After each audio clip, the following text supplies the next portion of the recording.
For over 3 millennia, these hieroglyphs lay silent, etched into stone, guarding secrets no one could read. Generations of scholars passed, drawn by their beauty, yet baffled by their meaning. Then, a breakthrough, an unexpected decoding that left even the most seasoned scientist stunned. What hidden messages had survived the sands of time? Who wrote them, and why? In this journey, we'll uncover the decoded inscriptions, explore the scientific and historical interpretations, and weigh the theories that reveal what these ancient symbols truly tell us. In a quiet gallery of the British Museum in London, under controlled light and behind protective glass, stands an unassuming slab of dark granodiorite. Its surface is worn, fractured, and incomplete, yet it carries one of the most consequential texts in human history. Rosetta Stone does not speak in a single language. Instead, it presents the same decree carved in 3 scripts: hieroglyphic, demotic, and ancient Greek. The stone was discovered in 1799 by French soldiers during Napoleon's campaign in Egypt, near the town of Rashid, known historically as Rosetta. At first, it was simply an archaeological curiosity, but the presence of Greek, already partially understood by scholars, provided a crucial starting point. By comparing the known language with the unknown scripts, researchers began a systematic process of alignment, mapping repeated phrases and identifying structural patterns. Early observations focused on repetition and cartouches, oval shapes enclosing royal names. Thomas Young, a British polymath, made the first significant deductions, suggesting that hieroglyphs were not purely symbolic but also carried phonetic value. Later, Jean-François Champollion extended this reasoning, drawing on his knowledge of Coptic, and demonstrated that hieroglyphs formed a complex system combining phonetics and ideograms rather than a purely mystical code. From a linguistic standpoint, the decoding follows a logical progression. Repeated symbols correspond to proper nouns, phonetic signs align with Greek equivalents, and grammatical structures mirror known ancient Egyptian language patterns preserved in Coptic. This step-by-step correlation transformed hieroglyphs from an indecipherable mystery into a readable writing system, fundamentally reshaping the understanding of ancient Egyptian civilization. Mainstream archaeology interprets the stone as a bilingual decree issued in 196 BC during the reign of Ptolemy V, intended to affirm royal authority across different linguistic groups. Each script served a social function: Greek for administration, demotic for local governance, and hieroglyphs for priestly and monumental tradition. Alternative interpretations, while not supported by academic consensus, have occasionally proposed that the inscriptions encode deeper symbolic or esoteric knowledge, suggesting layered meanings accessible only to initiated priesthoods. Some fringe theories speculate about lost interpretive systems or advanced encoding techniques, though these ideas lack corroborating evidence in comparative epigraphy or surviving textual corpora. What emerges from continued study is not a single moment of revelation, but a gradual reconstruction of a writing system through comparison, pattern recognition, and cross-linguistic inference. Each breakthrough in understanding hieroglyphs has come from refining earlier assumptions, testing them against new inscriptions, and adjusting interpretations accordingly. Today, the stone remains both a key and a record of how that key was found, its surface still inviting further analysis as scholars continue to compare inscriptions across Egypt and reassess the evolution of written language across the ancient Mediterranean world. Continuing from the effort to decode ancient writing systems, where the Rosetta Stone provided the first structured bridge between language and meaning, attention naturally shifts from inscriptions carved in stone to records preserved in papyrus and memory. Among these fragile survivals of ancient administration is a document that attempts something ambitious: to compress dynastic history into a structured list of kings and reigns. This is the Turin royal Canon, a fragmented papyrus that once recorded the succession of rulers in ancient Egypt. But before such written chronologies could exist, earlier civilizations were already building systems of organization in stone and brick. Systems not of narrative history, but of survival. In the Indus Valley, archaeological remains reveal vast granary structures embedded within carefully planned urban environments. At sites such as Mohenjo-Daro and Harappa, large rectangular platforms constructed from standardized baked bricks dominate certain districts. These elevated structures, often divided into compartments or aligned along drainage channels, suggest controlled storage rather than simple domestic use. The materials themselves, uniform kiln-fired bricks and engineered foundations, indicate coordinated labor and standardized measurement systems. Their placement near central public zones and proximity to major thoroughfares implies integration into civic planning rather than isolated agricultural storage. From these observations, one logical inference emerges. Grain was likely collected, stored, and redistributed under some form of centralized administration. Mainstream archaeological interpretation supports this functional reading. Most scholars suggest these granaries served as buffers against seasonal variability, enabling surplus management in a society dependent on monsoon agriculture. The absence of clear palace structures in Harappan cities strengthens the idea that authority may have been distributed across civic institutions rather than concentrated in visible royal architecture. From this, a further inference can be drawn. Storage infrastructure may reflect not only economic planning but also social organization. The ability to collect grain from surrounding agricultural zones implies coordination between rural producers and urban centers, possibly mediated through standardized weights and seals discovered at the same sites. Alternative hypotheses propose different functions. Some researchers suggest these large structures could have served as communal halls, marketplaces, or ceremonial platforms, rather than strict storage facilities.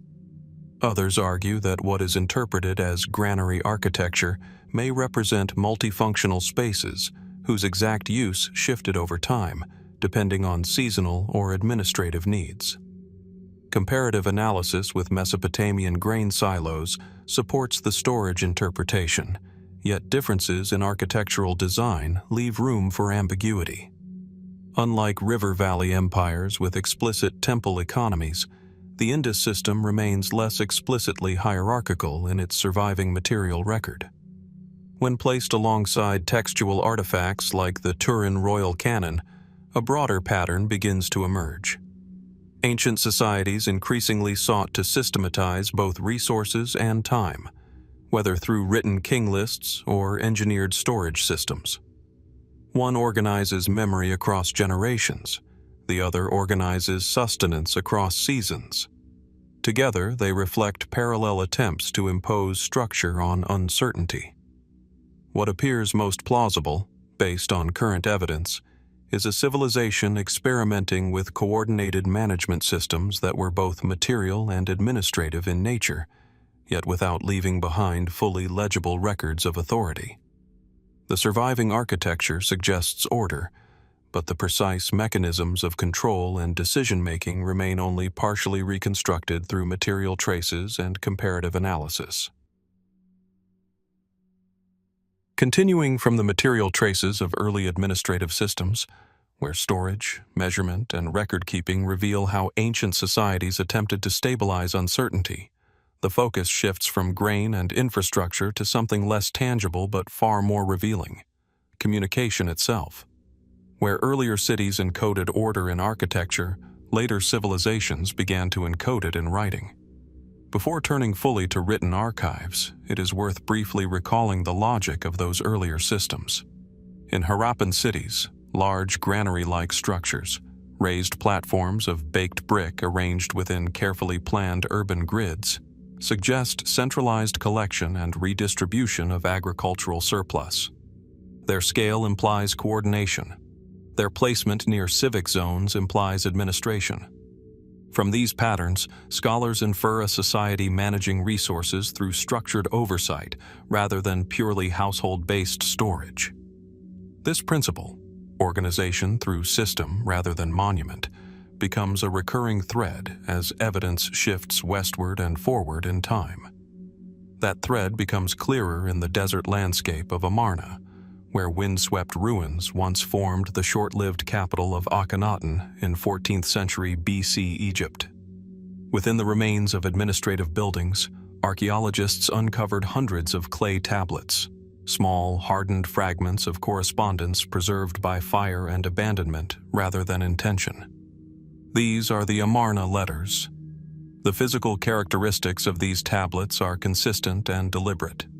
Rectangular clay forms, impressed with wedge-shaped cuneiform signs, written not in Egyptian hieroglyphs but in Akkadian, the diplomatic lingua franca of the ancient Near East.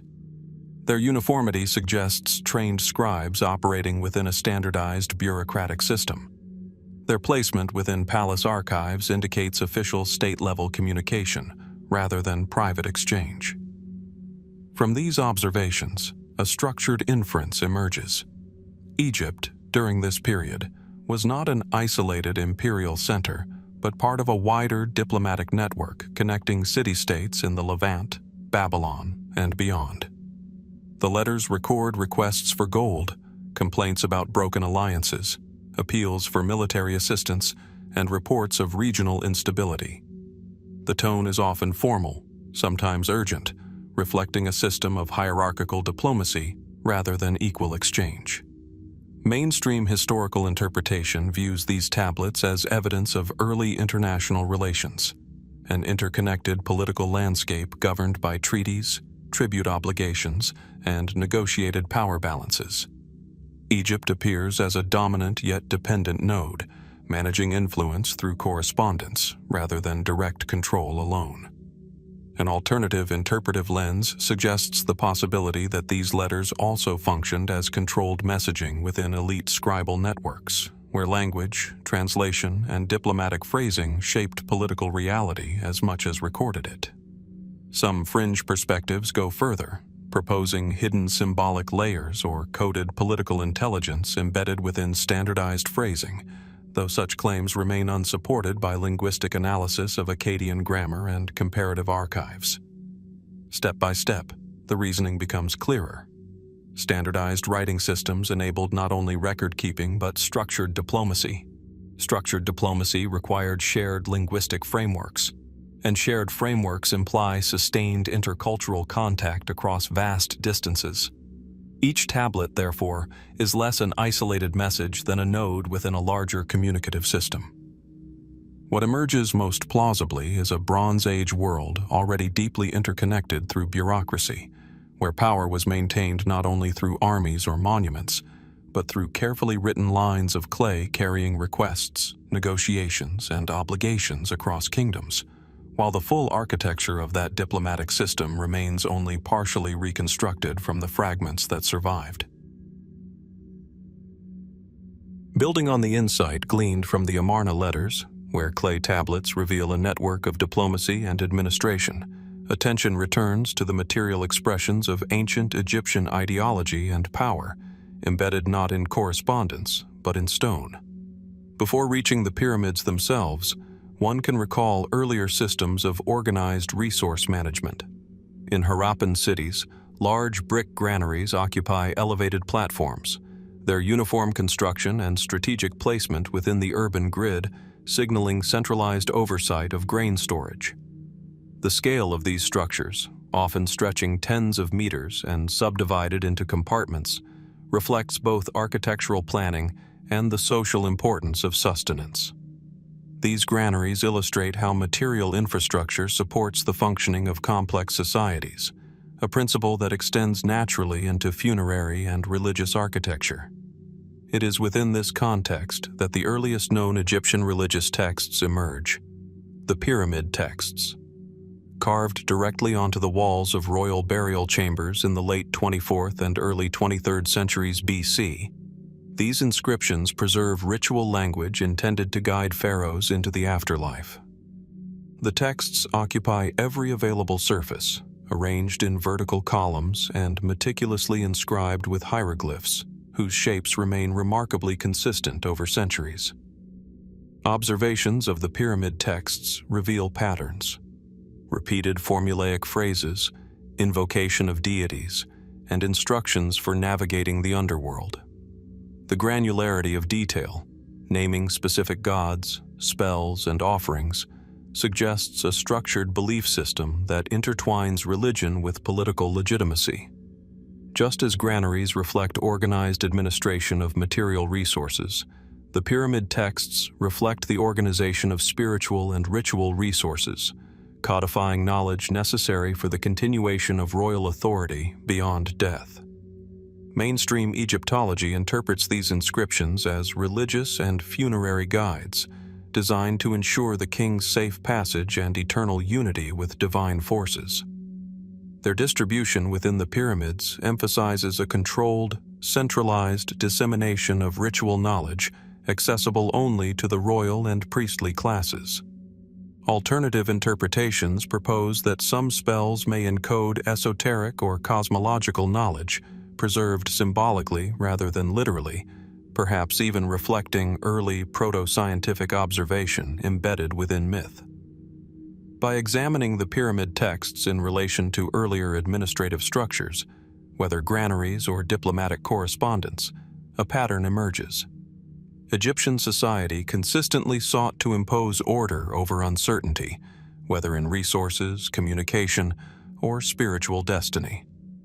The texts exemplify a system of codified practice, carefully structured to maintain continuity across generations. Yet the precise nuances of ritual performance, local variations, and lost oral traditions leave aspects of their meaning only partially reconstructed. What appears most plausible is that these inscriptions functioned as both practical and symbolic instruments of order, reinforcing authority, structuring belief, and guiding action, while acknowledging that the full depth of their spiritual and societal resonance continues to be investigated, refined, and debated. Continuing from the pyramid texts, where language carved into stone begins to map not only death, but the structure of belief itself, the investigation shifts toward a different kind of inscription, one that blends ritual, narrative, and lived memory in a more personal form of kingship. Before entering the sanctum of dreams and divine encounters, it is useful to briefly recall earlier systems of order. In Harappan cities, large granary structures of baked brick stood on raised platforms, aligned within carefully planned urban grids. Their uniform construction, standardized materials, and proximity to civic zones suggest coordinated administration of agricultural surplus. From these physical remains, scholars infer structured systems of resource management, systems that transformed seasonal harvests into stable urban economies. This logic of ordering uncertainty, visible in grain storage, finds a conceptual echo in how later civilizations sought to organize time, fate, and legitimacy. It is within this broader tradition of structured meaning that we encounter the dream stela of Thutmose IV. Carved into a polished granite slab and placed between the forepaws of the Great Sphinx at Giza, the monument stands not as a tomb inscription or administrative record, but as a narrative of divine encounter. Its surface, though weathered, still preserves carefully arranged hieroglyphic columns, their formal symmetry contrasting with the more personal tone of the text they carry. Physically, the stela is substantial but not monumental in scale compared to surrounding architecture. Its granite surface suggests deliberate durability, positioned in a liminal space between temple precinct and colossal statue. This placement itself is significant. It anchors the inscription not within a building interior, but within a landscape of sacred geography. The text recounts a dream experienced by Thutmose IV before he became pharaoh. In this account, the Sphinx, depicted as the manifestation of the god Horemakhet, appears to the young prince, promising kingship if he clears the sand engulfing the statue. From a factual standpoint, the inscription serves as royal legitimization, linking Thutmose IV's ascent to divine endorsement. Archaeological context supports its placement during the 18th dynasty, aligning with broader patterns of royal ideology in New Kingdom Egypt. From this evidence, a structured interpretation emerges. The dream narrative functions as political theology, a mechanism through which rulership is framed not merely as inheritance, but as selection through divine will. The physical act of restoring the Sphinx, likely undertaken historically due to accumulated desert sands, becomes retroactively integrated into mythic causality. In this reading, environmental maintenance and ideological storytelling converge. Mainstream Egyptological interpretation views the stela as a legitimizing inscription, reinforcing dynastic continuity through divine association. The dream motif is understood within broader ancient Near Eastern traditions where rulers receive authority through divine communication, often in sleep states that symbolize liminality between human and sacred realms. Alternative interpretations suggest additional layers. Some scholars of comparative mythology note that dream narratives may encode political negotiations or priestly influence, reframing practical restoration projects as sacred obligation. Fringe theories occasionally propose symbolic encoding of astronomical or geological knowledge within the Sphinx narrative, though these lack corroboration in linguistic or archaeological evidence. When viewed alongside earlier systems of inscription, from pyramid texts to diplomatic archives, a gradual pattern becomes visible. Writing increasingly mediates not only administration and ritual, but also perception of reality itself. What is recorded is not only what happened, but how events are authorized, remembered, and made meaningful. What appears most plausible is that the dream stela operates at the intersection of restoration, propaganda, and religious symbolism, transforming a likely historical act of monument clearing into a narrative of divine selection. Yet the precise balance between historical event, priestly composition, and later editorial shaping remains partially obscured, preserved only in the granite surface where memory and legitimacy were deliberately fused. Continuing from the dream stela of Thutmose IV, where written narrative begins to merge political legitimacy with divine experience, the investigation returns once again to the broader evolution of Egyptian record-keeping. Each artifact encountered so far has expanded the function of writing, from funerary spells in the pyramid texts to diplomatic correspondence in the Amarna Letters, to mythologized royal memory carved into granite. Now the record shifts from stone and inscription to an even more expansive medium, a long papyrus scroll that attempts to compress an entire political history into structured form. Before entering that textual archive, it is useful to recall the logic of earlier systems of order. In Harappan cities, large granary complexes of baked brick stood on elevated foundations, carefully integrated into urban layouts of streets, drainage channels, and standardized housing blocks. Their construction suggests deliberate planning. Uniform brick ratios, controlled access points, and proximity to civic spaces imply centralized coordination of agricultural storage and redistribution.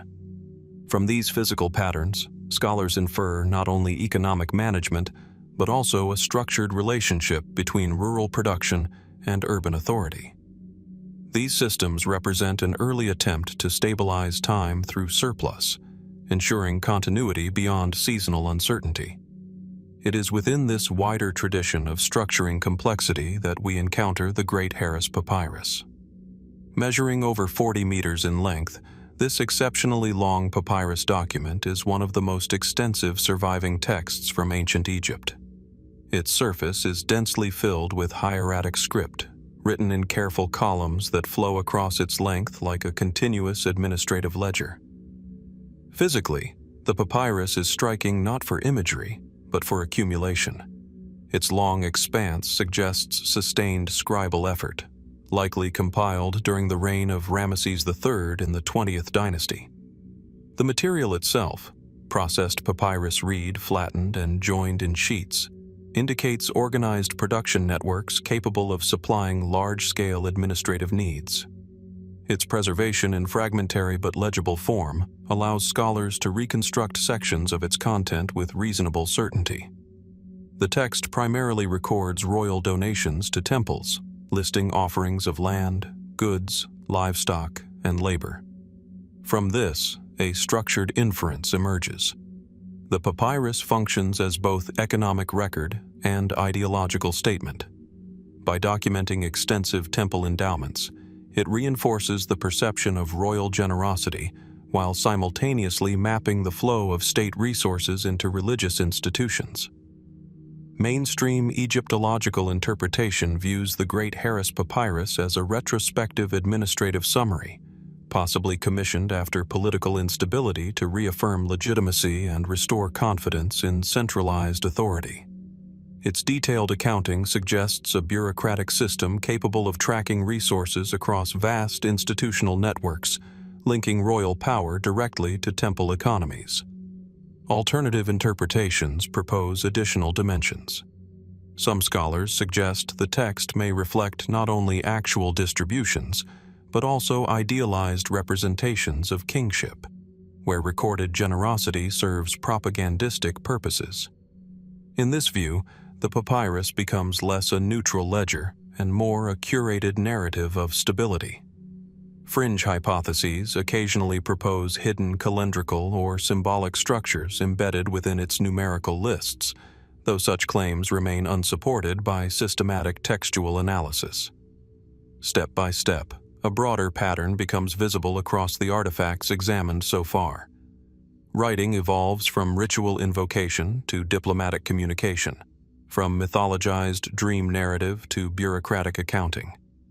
The Great Harris Papyrus sits at a point where administration and ideology become nearly indistinguishable, where record-keeping itself becomes a tool of state identity. What appears most plausible is that this papyrus reflects a mature administrative system documenting real economic transfers while simultaneously shaping how those transfers were perceived by future generations. Yet the full context of its compilation, the precise motivations behind its creation, the degree of idealization versus accuracy, and the broader archival system it once belonged to, remains partially obscured, preserved only in the long, continuous lines of ink that still stretch across its ancient surface. Continuing from the Great Harris Papyrus, where administrative writing expands into a vast ledger of royal economy and temple-state relationships, the narrative shifts toward a different kind of inscriptional record. Here, writing no longer catalogs offerings or dreams of kingship, but confronts the language of conflict, memory, and identity on a civilizational scale. Before entering that historical moment, it is worth briefly returning to the logic of earlier systems of order. In Harappan cities, granary complexes of standardized baked brick rise from carefully planned urban grids. Their walls are thick, their layouts modular, often positioned near drainage systems and central civic corridors. The uniformity of brick ratios and alignment suggests coordinated construction, likely governed by shared measurement standards. From these physical features, scholars infer structured agricultural management.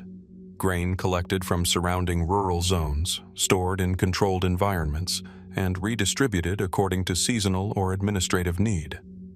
These structures represent a system designed to stabilize uncertainty through planning, storage, and distribution. From this principle of stored stability, the investigation moves toward a more explicit record of power and conflict carved into stone. The Victory Stela of Merneptah. The stela itself is a substantial slab of black granite, its surface carefully polished before being inscribed with vertical columns of hieroglyphic text. Discovered in the ruins of the mortuary temple of Merneptah at Thebes, it stands as both monument and message. At its apex, the carved relief of the pharaoh depicts him in a traditional posture of dominance over subdued enemies, a visual framing that anchors the written content below. The inscription, composed during the late 13th century BC, is structured as a royal victory hymn. It records military campaigns conducted by Merneptah including conflicts in Libya and the Levant. Among its lines appears one of the earliest known external references to a group identified in Egyptian texts as Israel, described not as a state, but as a people or social entity within a broader regional landscape. From these observations, a logical reading emerges. The stela functions as both historical record and ideological instrument. Military campaigns are not simply listed. They are framed as evidence of divine favor and royal legitimacy. The material choice, durable granite, reinforces permanence, ensuring that the narrative of victory is physically embedded into the temple landscape. Mainstream Egyptological interpretation understands the victory. Stela as a typical example of New Kingdom royal propaganda, where military events are stylized and selectively presented to reinforce the authority of the pharaoh. The mention of external groups is seen as part of a broader diplomatic and military vocabulary rather than precise ethnographic reporting. The Israel reference, in this context, is interpreted as a designation for a socio-ethnic group rather than a centralized polity, reflecting the fluid identities of late Bronze Age Levantine populations. Alternative interpretations occasionally suggest that such inscriptions encode layered political messaging beyond direct reporting, where enemy lists, geographic references, and poetic structure serve ritual or symbolic functions. Fringe hypotheses propose hidden chronological systems or intentionally coded historical narratives, though these remain unsupported by comparative epigraphy or archaeological corroboration. When viewed alongside earlier documentary forms, from administrative papyri to diplomatic archives and funerary texts, a consistent evolution becomes visible. Writing increasingly serves not only to record events, but to define how events are understood, remembered, and legitimized. Conflict becomes narrative. Narrative becomes permanence. What appears most plausible is that the victory stela of Merneptah represents a convergence of military record, religious affirmation, and political communication, selectively shaping historical memory through monumental inscription. Yet the precise boundary between factual campaign reporting, rhetorical amplification, and priestly composition remains partially unresolved, preserved only in the carved granite where history and ideology are inseparably bound. Continuing from the victory stela of Merneptah, where carved stone transforms military history into structured memory, the narrative turns inward, away from conquest, and toward the quieter architecture of knowledge itself. Before entering that intellectual space, it is necessary to return once more to the material foundations that supported early complex societies. In the cities of the Harappan civilization, granary structures rise as restrained geometries of baked brick, set within carefully ordered urban plans. Their scale is substantial but not monumental in a theatrical sense.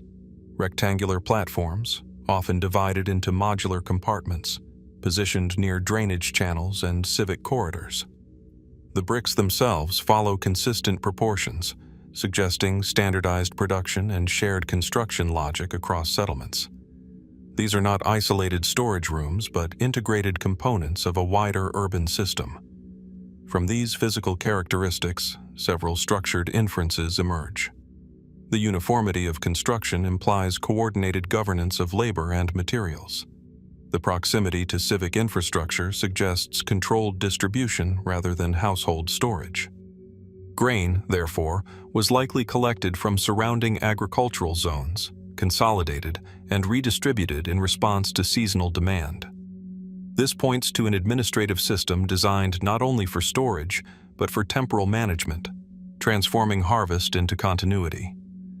Mainstream archaeology interprets these granaries as part of a decentralized yet highly organized economic framework. Rather than centralized palace economies seen in Mesopotamia or Egypt, Harappan urbanism may have relied on shared civic authority, possibly distributed among merchant classes or municipal institutions. Alternative hypotheses propose that these structures may have served multiple overlapping functions: storage, taxation points, or even regulated marketplaces, reflecting a flexible system rather than a singular bureaucratic model.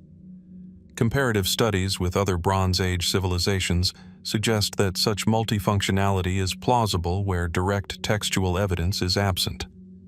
From this logic of structured preservation, of grain, order, and survival, the focus shifts from external systems of management to internal systems of the human body itself. Knowledge, like grain, can also be stored, categorized, and transmitted.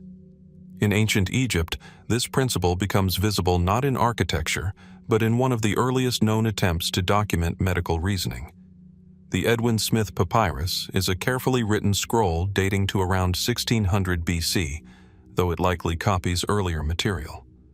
Its physical form is precise, a long roll of papyrus inscribed in hieratic script, organized into case-based descriptions rather than mythic narrative or ritual invocation.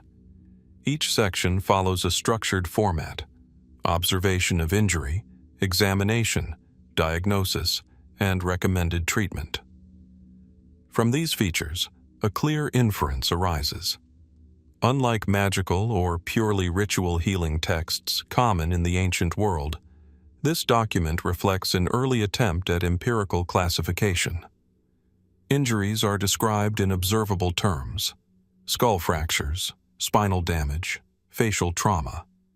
Treatments are practical: bandaging, stitching, immobilization, suggesting direct interaction with physical evidence rather than symbolic interpretation alone.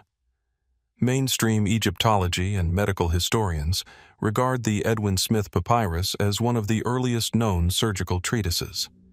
It reflects a proto-clinical approach, where cause and effect are assessed through observation. The structure implies trained practitioners who categorized injuries systematically, likely within a teaching or institutional context. Alternative interpretations suggest that medical and magical reasoning were not fully separate in ancient Egyptian practice. Some scholars argue that even seemingly rational treatments were embedded within a broader cosmological framework, where healing involved both physical intervention and ritual knowledge. Fringe perspectives occasionally propose lost traditions of advanced anatomical understanding, though such claims exceed the evidence preserved in comparative medical papyri. When viewed alongside earlier systems of inscription, from administrative granaries to diplomatic archives and royal decrees, a broader pattern emerges. Knowledge in the ancient world increasingly becomes structured: stored grain, stored words, and now stored clinical observation. Each system reflects an effort to reduce uncertainty through categorization and repeatable method.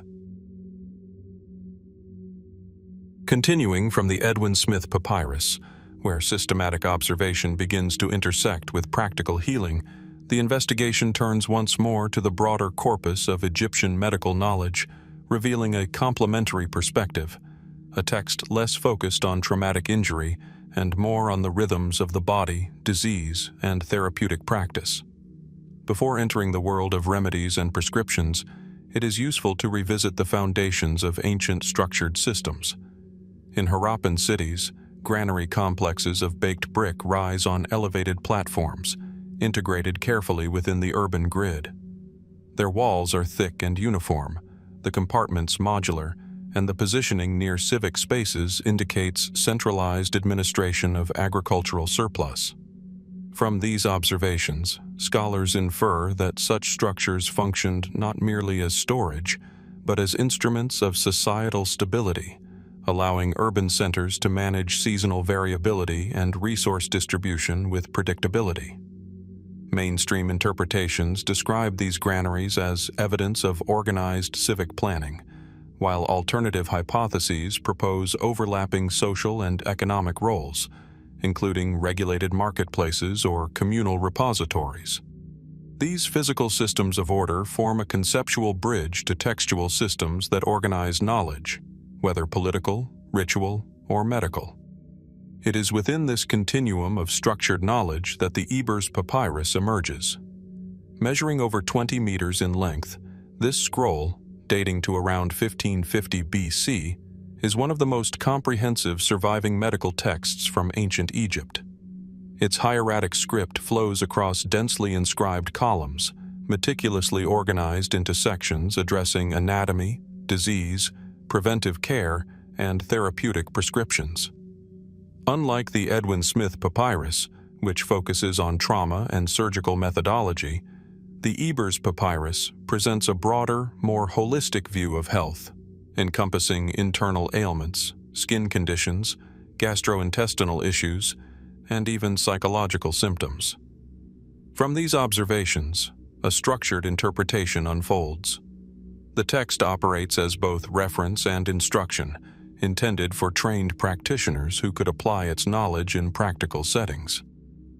The specificity of ingredients, procedures, and dosages suggests careful empirical observation, likely accumulated over generations.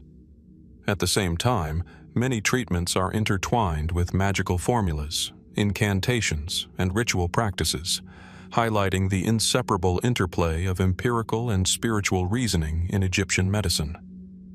Mainstream scholarship interprets the Ebers Papyrus as evidence of an early, organized medical system capable of classifying diseases, recommending remedies, and standardizing practice across institutions.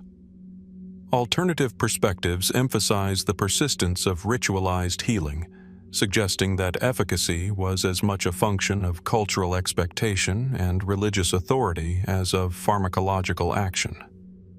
Comparisons with contemporary Mesopotamian and Levantine medical texts indicate that such integrative approaches to medicine were widespread in the ancient Near East, reflecting cross-cultural exchange of both materials and methods.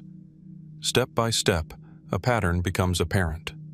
From granaries to surgical texts to comprehensive medical treatises, Egyptian society demonstrates a consistent impulse to structure, record, and transmit knowledge to stabilize uncertainty, whether in grain, governance, or the body itself. The Ebers Papyrus exemplifies this impulse, blending practical observation, inherited tradition, and ritualized practice into a cohesive framework for understanding health.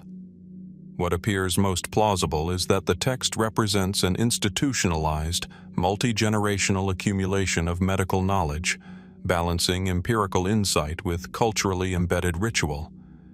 Yet the precise boundaries between practical treatment, symbolic reinforcement, and spiritual prescription remain partially obscured, preserved only within the long, continuous lines of ink that testify to an enduring human effort to make the body intelligible and manageable within a complex, ordered society. Continuing from the Ebers Papyrus, where medical knowledge expands into a broad system that blends observation, prescription, and ritual, the narrative shifts once again, moving from the governance of the body to the governance of existence itself. Before entering that symbolic landscape, it is useful to return briefly to the material logic that underpins early complex societies. In the cities of the Harappan civilization, granary structures of baked brick stand as quiet markers of coordination. Their forms are restrained and functional, rectangular platforms, often divided into compartments, aligned within carefully planned urban grids. The bricks are standardized in proportion, suggesting shared construction norms across settlements. Their placement near drainage systems and central civic areas implies integration into broader urban planning rather than isolated storage. From these physical features, scholars infer organized systems of agricultural collection and redistribution designed to stabilize food supply across seasonal cycles. These structures reflect a society managing uncertainty through architecture, transforming harvest into continuity. From this principle of structured preservation, the investigation moves toward a different kind of storage, not of grain, but of memory, identity, and destiny. In ancient Egypt, this shift becomes visible in a vast and flexible corpus of funerary texts compiled over centuries, gradually forming what modern scholars collectively refer to as the Book of the Dead. Unlike a single canonical book, this tradition consists of hundreds of spells written on papyrus scrolls placed within tombs. These texts vary in length, selection, and arrangement, but share a common purpose: to guide the deceased through the challenges of the afterlife. The physical artifacts themselves are visually striking, columns of hieroglyphs interwoven with detailed vignettes depicting gods, judgment scenes, and symbolic landscapes. The inked figures often appear in vibrant color, suggesting that these were not purely textual objects, but carefully composed ritual instruments. From these observations, a structured inference emerges. The Book of the Dead functions as a navigational system for the afterlife, mapping a metaphysical journey through trials, gates, and divine encounters. Its spells describe protection from dangers, transformation into spiritual forms, and access to divine realms. This suggests a highly developed conceptual framework in which death is not an endpoint, but a transition requiring knowledge, preparation, and ritual correctness. Mainstream Egyptological interpretation views these texts as part of a democratization of funerary knowledge during the New Kingdom, where access to afterlife guidance expanded beyond royalty to include elites and, eventually, broader segments of society. The variability of the manuscripts supports this interpretation, indicating customizable compilations rather than fixed doctrine. Scholars see them as ritual technologies designed to ensure safe passage through a complex spiritual cosmology. Alternative interpretations propose that the Book of the Dead reflects not only religious belief, but also psychological structuring of mortality, externalizing fear, uncertainty, and moral judgment into navigable narrative form. Some comparative mythologists suggest parallels with other ancient traditions of soul journeys, proposing shared symbolic archetypes across early civilizations. Fringe hypotheses occasionally interpret the texts as encoding hidden astronomical or metaphysical knowledge, though such claims are not supported by linguistic or archaeological analysis. Step by step, a broader continuity becomes visible. Administrative granaries regulate physical survival. Medical papyri regulate bodily integrity. Funerary texts regulate metaphysical transition. Each system represents an extension of the same underlying impulse: to impose structure on domains that are inherently unstable. In this sense, the Book of the Dead is not an isolated religious artifact, but part of a wider intellectual landscape in which uncertainty is systematically organized through writing.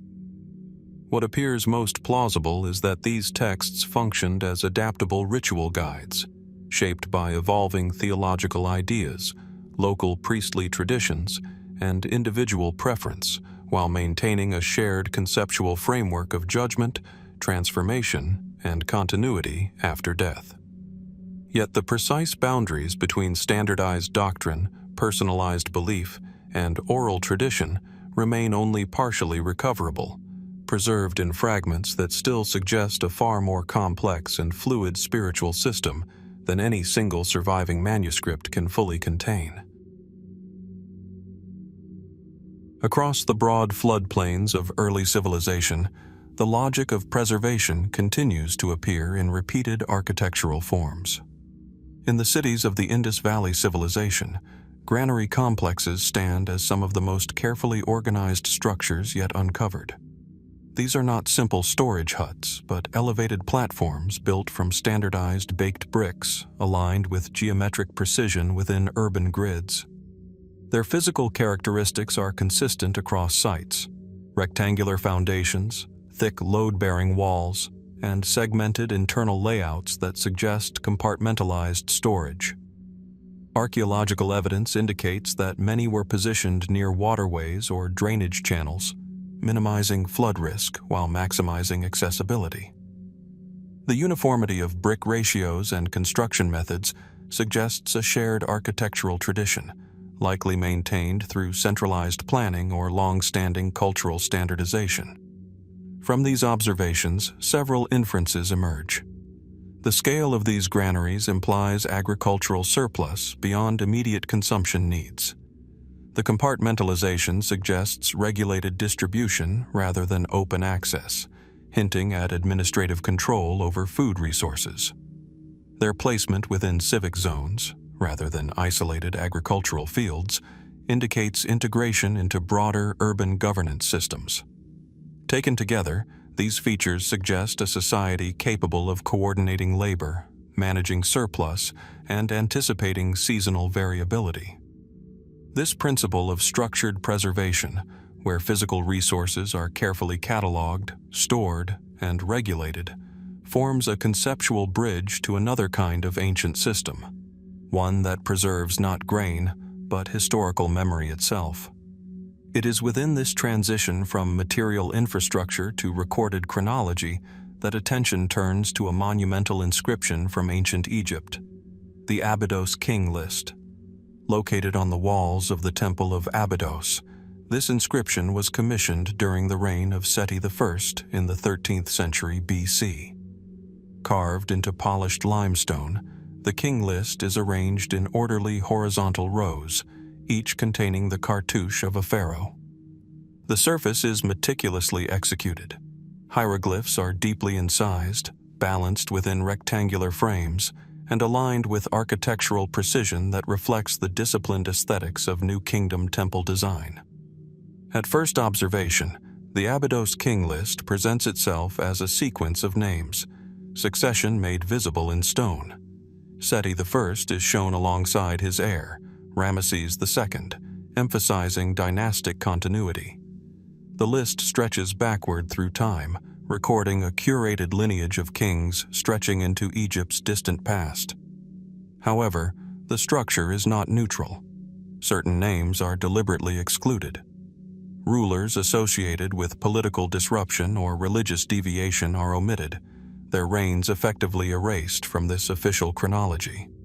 This selective inclusion immediately reveals that the list is not a comprehensive historical archive, but a curated political statement encoded as chronology. From this structural observation, a logical inference arises. The Abydos king list functions simultaneously as historical record and ideological instrument. It preserves memory, but also shapes it. By defining which rulers are legitimate enough to be remembered, it constructs a controlled version of dynastic continuity. Mainstream Egyptological interpretation supports this dual function. Scholars generally agree that the list served religious and political purposes within the Temple of Osiris, reinforcing Seti I's legitimacy by aligning him with an unbroken lineage of accepted pharaohs. The temple context is significant. Abydos was a major cult center associated with the afterlife and kingship, where ancestral memory and divine authority intersected. The careful arrangement of cartouches reflects scribal precision and institutional authority. Each name is enclosed within an oval frame, symbolizing royal identity preserved beyond time. This visual structure reinforces the idea that kingship itself is a continuous, divinely sanctioned institution rather than a series of fragmented reigns. Yet alternative interpretations expand the significance of the list beyond political legitimacy. Some scholars suggest that the Abydos king list may also function as a ritual object, designed to invoke the presence of ancestral kings during temple ceremonies. In this reading, the act of inscribing names is not merely documentary, but performative, calling past rulers into symbolic participation in ongoing rituals of kingship. Another interpretation proposes that the list reflects a broader theological framework in which time itself is structured as a controlled sequence of legitimate rulers. By omitting certain kings, the inscription may be reinforcing a cosmological model of order versus disorder, where only rulers aligned with Ma'at, the principle of cosmic balance, are permitted inclusion in sacred memory. Comparative reasoning strengthens these interpretations. Just as granaries organize physical sustenance into controlled systems of storage and distribution, the Abydos king list organizes historical memory into a controlled system of legitimacy. In both cases, complexity is not left diffuse. It is structured, categorized, and made administratively legible. One governs grain, the other governs time. However, uncertainties persist. The criteria for omission remain partially unclear. While some excluded rulers are known from other archaeological sources, the reasoning behind their absence is not explicitly stated.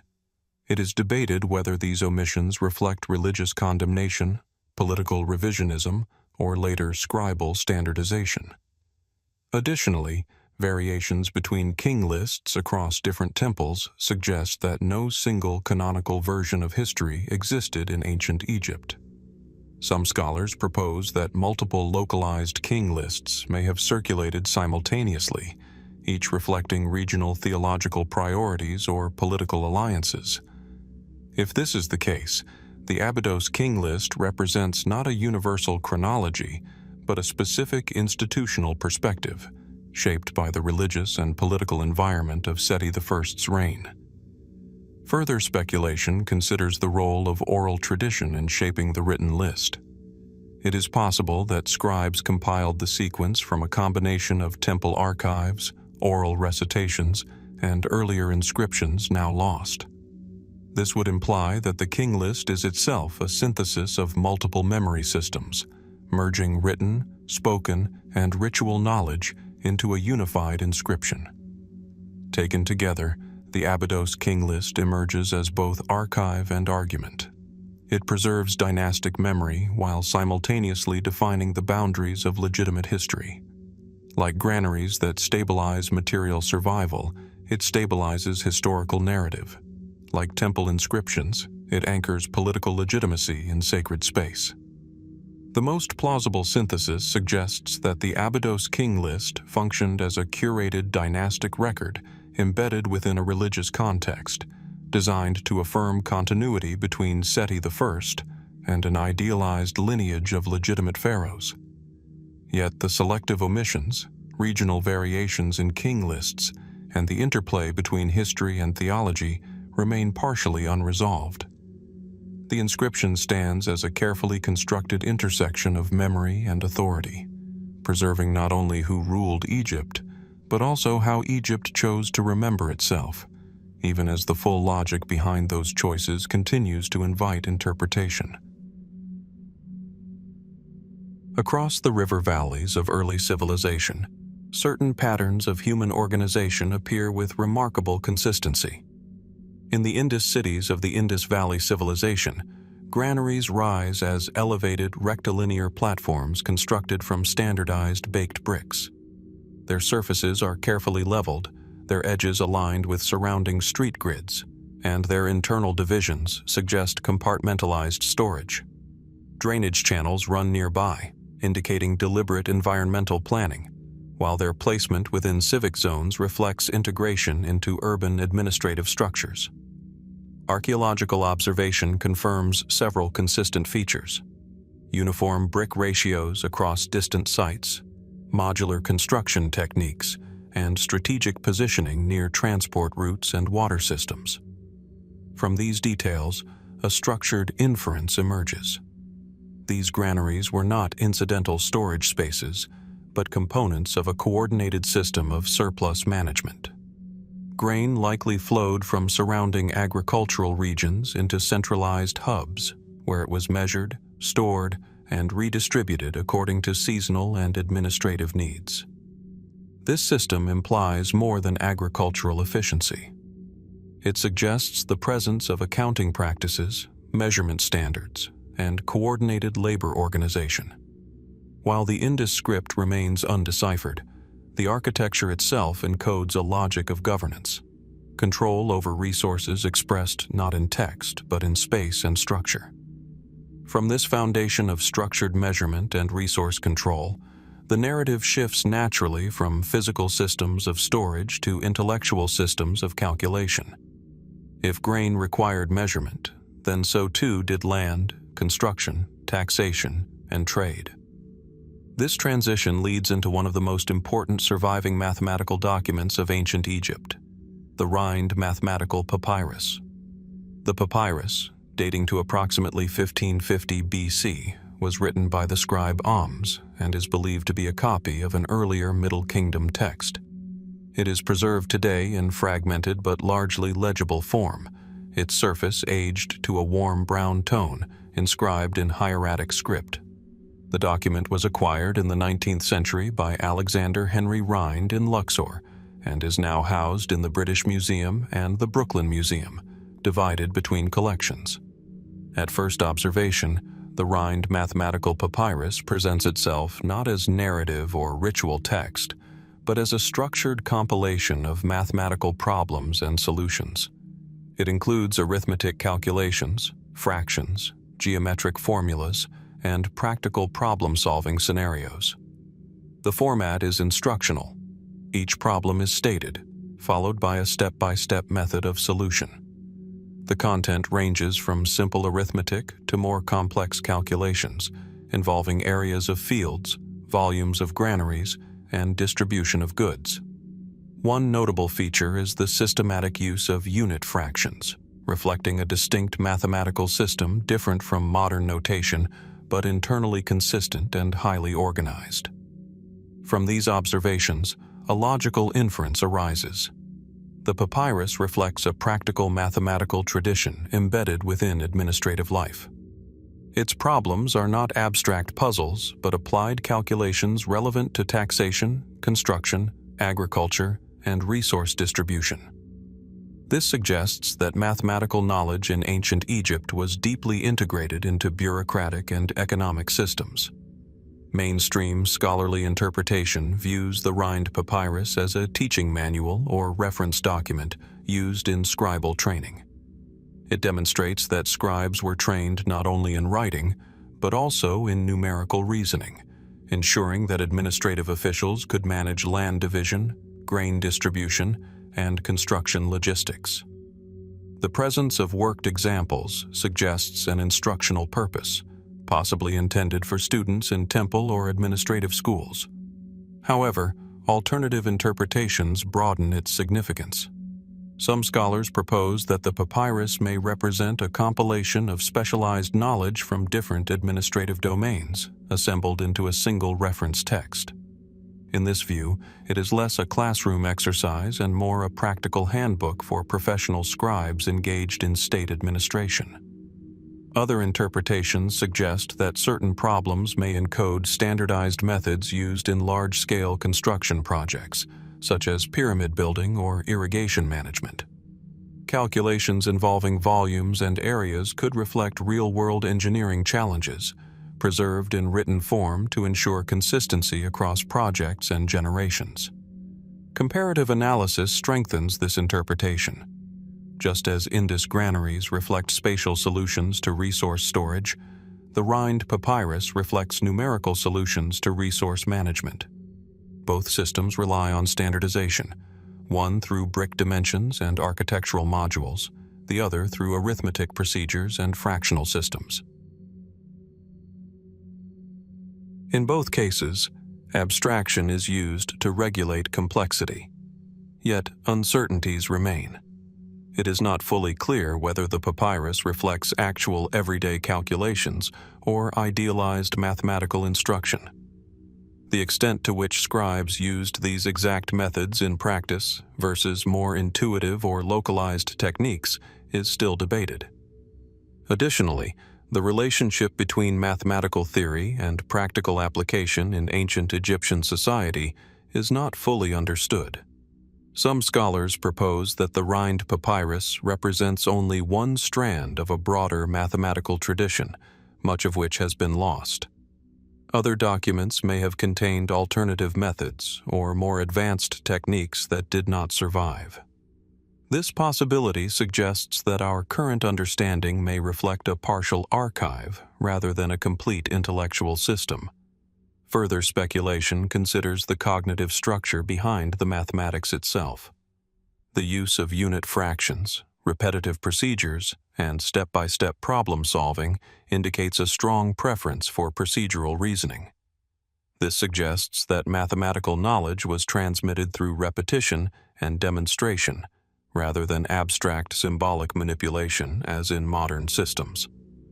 Taken together, the Rhind mathematical papyrus reveals a society where mathematics functioned as a practical tool of governance. like granaries that organize physical surplus through architectural precision, and like administrative systems that regulate social complexity, this text organizes numerical knowledge into structured procedures for managing the material world. The most plausible synthesis is that the Rhind mathematical papyrus served as a scribal instructional and reference document, grounded in real administrative needs such as land measurement, construction planning, and resource distribution. Yet the precise boundary between teaching material and practical application remains partially uncertain. The document stands as both evidence of advanced numerical thinking and a reminder that ancient mathematical knowledge was embedded not in abstraction alone, but in the concrete demands of maintaining an organized and functioning society, one where even numbers like grain and memory had to be carefully preserved, measured, and made stable across time. Across the riverine landscapes of early civilization, patterns of order emerge again and again in stone, clay, and brick.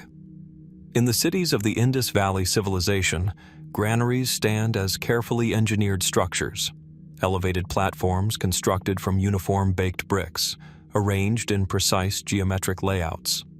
Their surfaces are level, their edges sharply defined, and their placement consistently integrated into wider civic grids. Drainage channels run nearby, suggesting deliberate environmental control, while their proximity to transport routes implies logistical planning for movement of goods.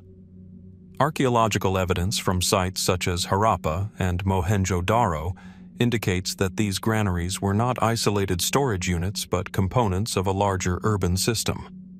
The standardized proportions of bricks across distant settlements suggest shared construction conventions, possibly transmitted through centralized oversight or deeply embedded cultural norms. The internal segmentation of many granary structures implies controlled access and regulated distribution of stored grain. From these observations, a structured inference can be made.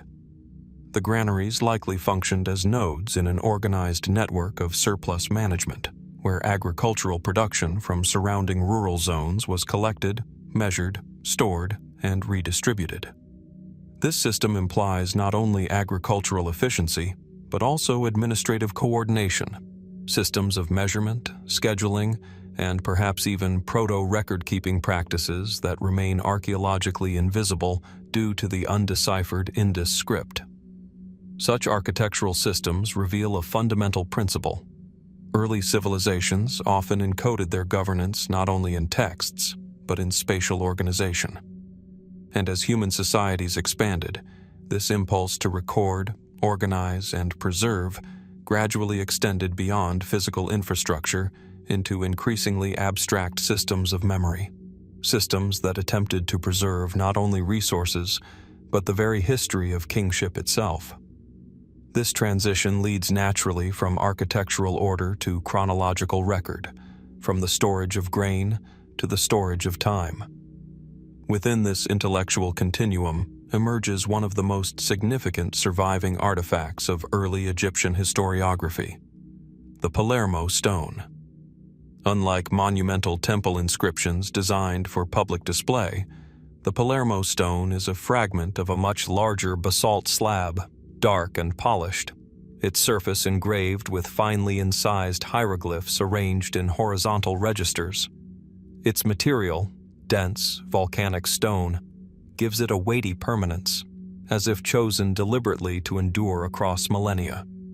Today, its fragments are dispersed between institutions, with the primary section housed in the Museo Archeologico Regionale in Palermo, Sicily. At first observation, the Palermo Stone presents itself as a structured chronological record. It lists kings of early dynastic Egypt, accompanied by annual notations of significant events during their reigns. These entries include festivals, religious dedications, flood levels of the Nile, and administrative milestones. Each line is meticulously organized, suggesting an advanced system of temporal accounting. From a structural perspective, the inscription is divided into horizontal registers, each corresponding to successive reigns. Within these registers, vertical subdivisions mark individual years. This layout implies a sophisticated conceptualization of time, not as a continuous flow, but as a segmented, recordable sequence of discrete events. The stone, therefore, functions as both archive and calendar. From these observations, a logical inference emerges. The Palermo Stone represents one of the earliest known attempts to systematize historical time through written record. It reflects not only a desire to preserve memory, but to structure it according to measurable units, years, reigns, and significant events. This suggests the presence of a bureaucratic or priestly institution responsible for maintaining historical continuity. Mainstream Egyptological interpretation views the Palermo Stone as part of the royal annals tradition of the Old Kingdom, possibly originating during or shortly after the 5th dynasty. Scholars generally agree that it served an official function, recording the reigns of early pharaohs and legitimizing royal authority through continuity with ancestral rulers. The inclusion of Nile flood measurements is particularly significant, indicating that environmental data was integrated into political record-keeping, likely for agricultural and taxation purposes. This integration of environmental and political information suggests a worldview in which kingship, nature, and administration were deeply interconnected. The Nile's annual inundation was not merely a natural phenomenon, but a critical marker of prosperity, stability, and divine favor. Recording its levels alongside royal achievements reflects an attempt to align human governance with natural cycles. However, alternative interpretations propose additional layers of meaning. Some scholars suggest that the Palermo Stone may represent a ritualized form of historiography, where recording events was not merely administrative, but also ceremonial. In this view, the act of inscribing kingship and flood cycles could serve to ritually reaffirm cosmic order, embedding political authority within a sacred temporal framework. Other hypotheses consider whether the stone reflects selective preservation rather than complete chronology. The fragmentary nature of surviving sections raises the possibility that the original document contained a far more extensive historical record, now lost. If so, what remains may represent only a curated portion of a larger archival system, possibly maintained within temple institutions. Comparative reasoning with earlier systems strengthens these interpretations. Just as granaries encode agricultural order through spatial segmentation, the Palermo Stone encodes historical order through temporal segmentation. Both systems rely on classification, measurement, and controlled access to resources, whether physical or temporal. In both cases, complexity is made legible through structure, yet uncertainties persist. The original context of the full stone remains unknown, and its reconstruction from fragments introduces interpretive challenges. The exact criteria for inclusion or omission of events are not fully understood. Additionally, the relationship between the Palermo Stone and other contemporaneous king lists is still debated, with some scholars suggesting regional variation in historical recording practices. Further speculation considers whether the stone was part of a broader archival tradition that included multiple similar annals, maintained in temple libraries or royal record offices. If this is the case, then the Palermo Stone may represent only a surviving fragment of a far more extensive bureaucratic system for recording time and governance. Taken together, the Palermo Stone emerges as a convergence point between memory, administration, and cosmology. It transforms time into structure, just as granaries transform harvest into stability. It records not only kings, but the rhythm of an entire civilization, measured through ritual, environment, and governance. Like other ancient systems of preservation, whether architectural, medical, or mathematical, it reflects a consistent impulse to impose order on uncertainty through structured recording. The most plausible synthesis suggests that the Palermo Stone functioned as an official royal annal, maintained within elite administrative or temple contexts, combining historical record-keeping with ritual affirmation of kingship and environmental cycles. Yet its fragmentary survival, incomplete chronology, and uncertain original scope leave important aspects unresolved. What remains is a dark slab of basalt carrying traces of an early civilization's attempt to measure itself across time, preserving not only what happened, but how it chose to remember what happened, within a system where history, authority, and nature were inseparably bound together. Across the broad floodplains of the ancient world, the logic of preservation appears in multiple forms, some material, some intellectual, some deeply symbolic. In the cities of the Indus Valley civilization, granaries stand as carefully engineered expressions of control over uncertainty. Built from standardized baked bricks, these elevated platforms rise above flood-prone terrain, their surfaces leveled with geometric precision. Internal divisions suggest compartmentalized storage, while adjacent drainage systems indicate environmental awareness and long-term planning. Archaeological analysis confirms a consistent architectural vocabulary across multiple sites: uniform brick ratios, aligned structural axes, and integration into broader civic grids. From these physical features, a structured inference emerges. These granaries were not passive storage spaces, but active components of a coordinated system of surplus management. Grain was likely collected from surrounding agricultural zones, measured through standardized units, and redistributed according to seasonal and administrative requirements. Such systems imply more than agricultural organization. They suggest the existence of measurement conventions, labor coordination, and institutional oversight. Even without deciphered written records, the architecture itself encodes a logic of governance, one that transforms raw harvest into structured stability.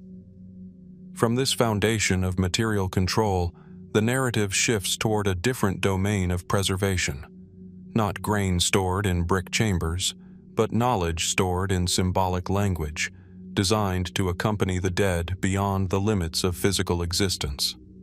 This transition leads into one of the most expansive and influential bodies of funerary literature in ancient Egypt, the Coffin Texts.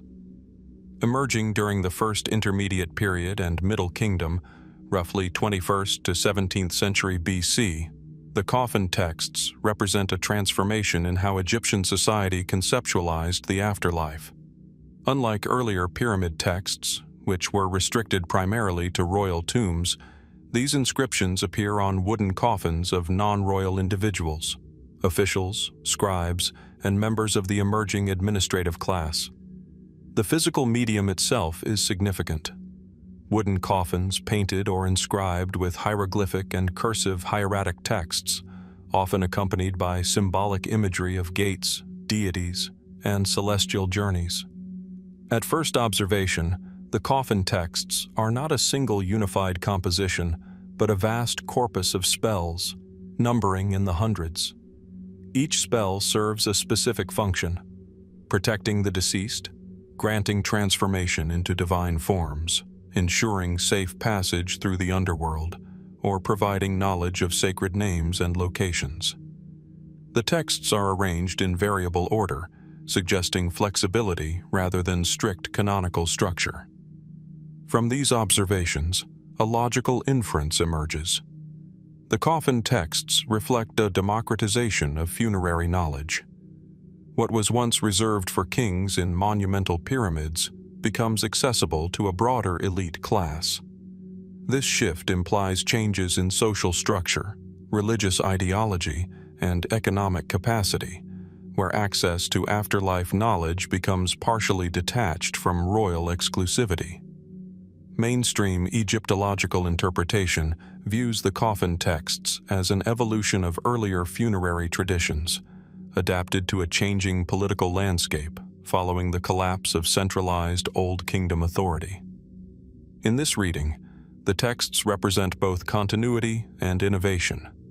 Continuity in their reliance on established cosmological frameworks, and innovation in their expanded social accessibility. The content of the spells reveals a complex cosmology. The deceased is guided through a landscape filled with gates, guardians, rivers, and celestial regions. Knowledge of names and formulas is essential, suggesting that language itself functions as a key to navigating metaphysical space. This reflects a worldview in which knowledge is not abstract but operational. Words have power, and correct articulation determines survival in the afterlife. However, alternative interpretations expand the function of these texts beyond purely religious or ritual purposes. Some scholars propose that coffin texts may also serve as mnemonic systems for ritual practitioners, preserving oral traditions in written form. In this view, the coffins become portable archives of ritual knowledge, ensuring continuity of practice in a period of political fragmentation. Other interpretations emphasize their psychological dimension.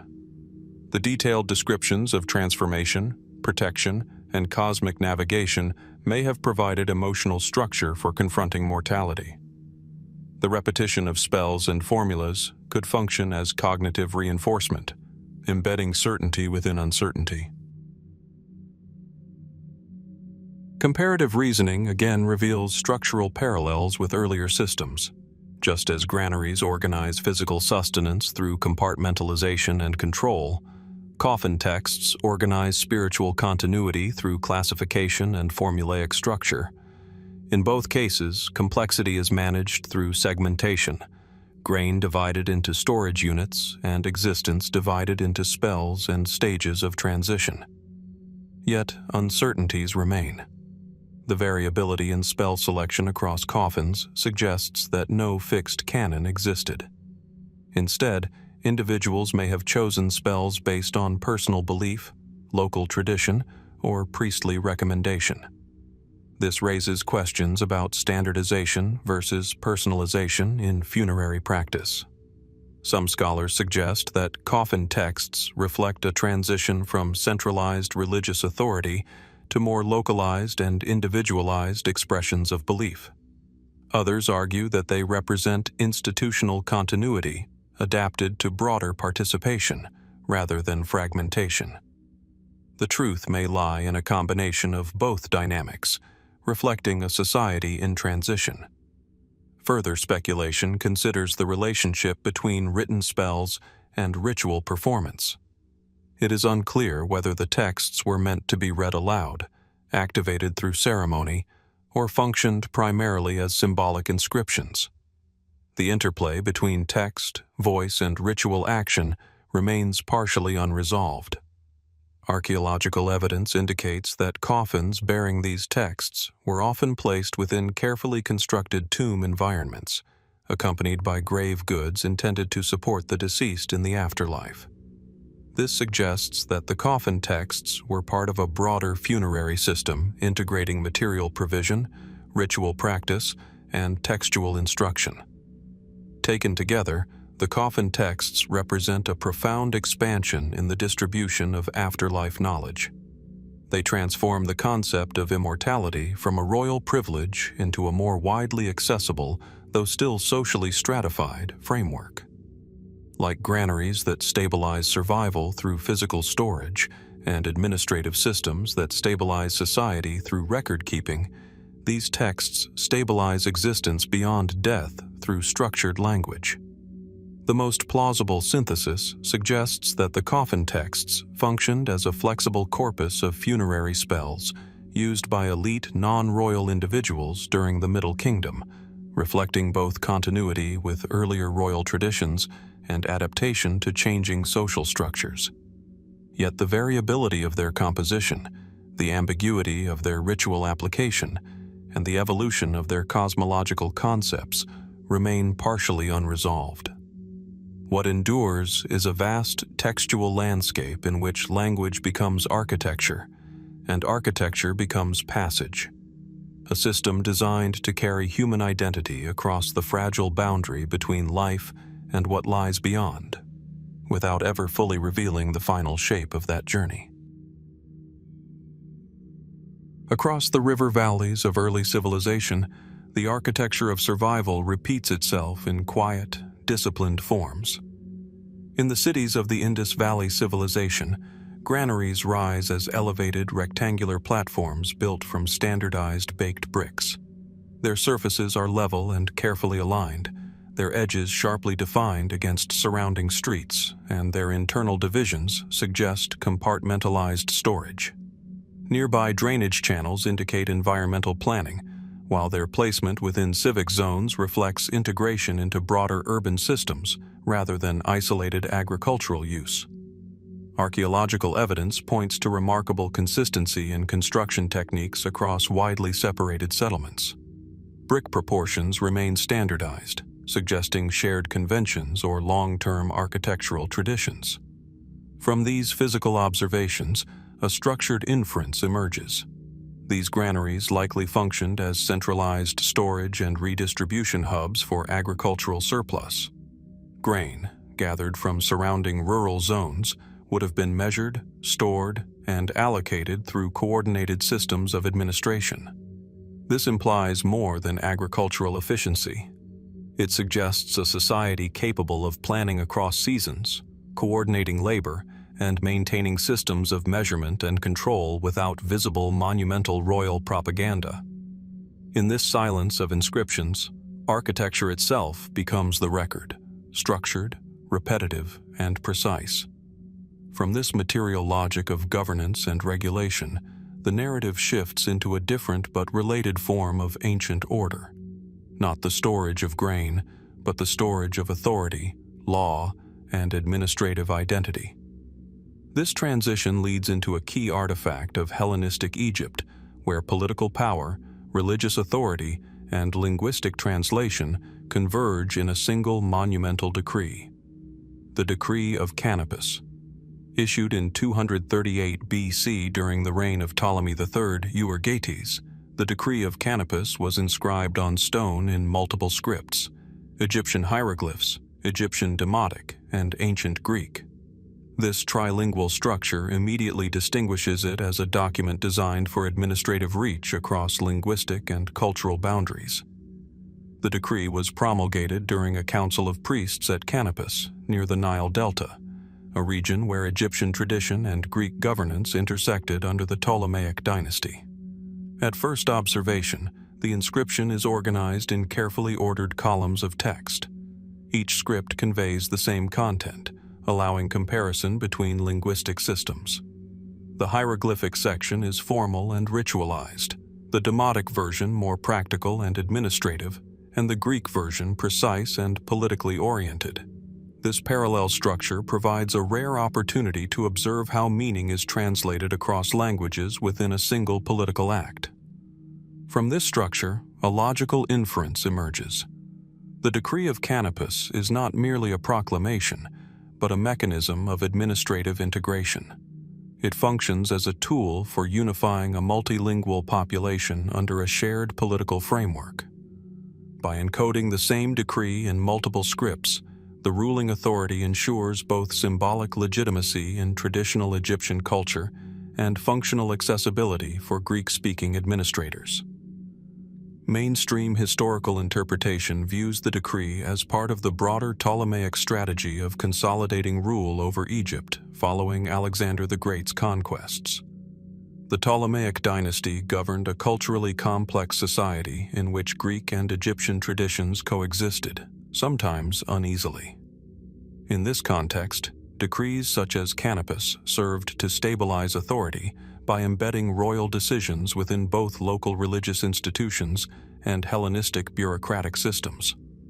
The content of the decree itself reflects this dual purpose.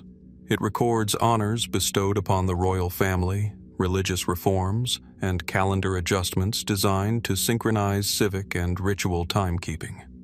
One significant reform described in the decree involves the introduction of an additional day in the solar calendar every 4 years, a precursor concept to leap year systems later formalized in the Julian calendar.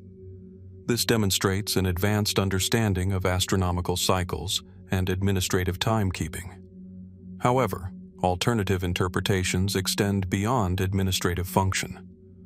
Some scholars propose that the decree also served a ritual role, reinforcing the divine legitimacy of the Ptolemaic rulers within Egyptian religious tradition. By presenting royal actions in hieroglyphic form, the decree embeds foreign rulers within the symbolic framework of pharaonic authority, effectively translating political power into sacred language. Other interpretations emphasize the decree's linguistic significance. Because it exists in 3 scripts, it becomes a key comparative text for understanding the evolution of Egyptian writing systems. In particular, it contributes to the broader corpus of bilingual inscriptions that eventually enabled the decipherment of hieroglyphs through comparison with Greek, much like the Rosetta Stone. In this sense, the Decree of Canopus is not only a political document, but also a linguistic bridge across time and culture. Comparative reasoning reveals a structural echo with earlier systems of organization.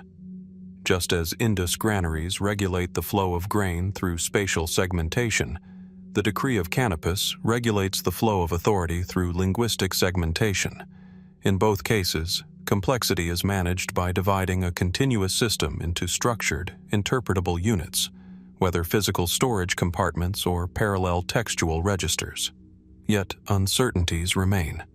The full extent of its administrative impact is not entirely clear. While the decree outlines reforms and honors, the degree to which these were implemented across Egypt may have varied regionally. Additionally, the balance between symbolic ritual function and practical governance remains a subject of scholarly debate. Some researchers suggest that decrees like Canopus may have been as much performative as administrative, intended to publicly display unity between Greek rulers and Egyptian priesthoods. Others argue that they reflect genuine attempts at bureaucratic standardization across a diverse empire. The truth may incorporate both dimensions, performance and administration intertwined within a single inscriptional act. Further speculation considers the broader function of multilingual inscriptions in maintaining imperial cohesion. In a society where language barriers could fragment authority, parallel texts may have served as stabilizing interfaces between cultural systems. This suggests that writing itself functioned as infrastructure, not merely recording power, but actively distributing it across linguistic and institutional boundaries.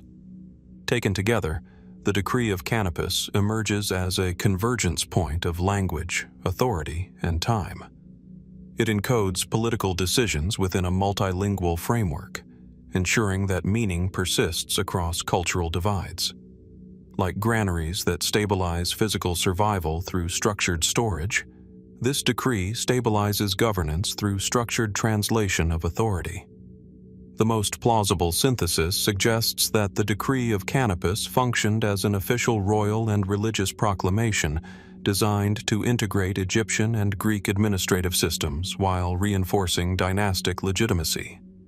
Yet its full significance extends beyond administration alone. Its multilingual structure, astronomical reforms, and ritual framing suggest a document operating simultaneously in political, religious, and linguistic dimensions.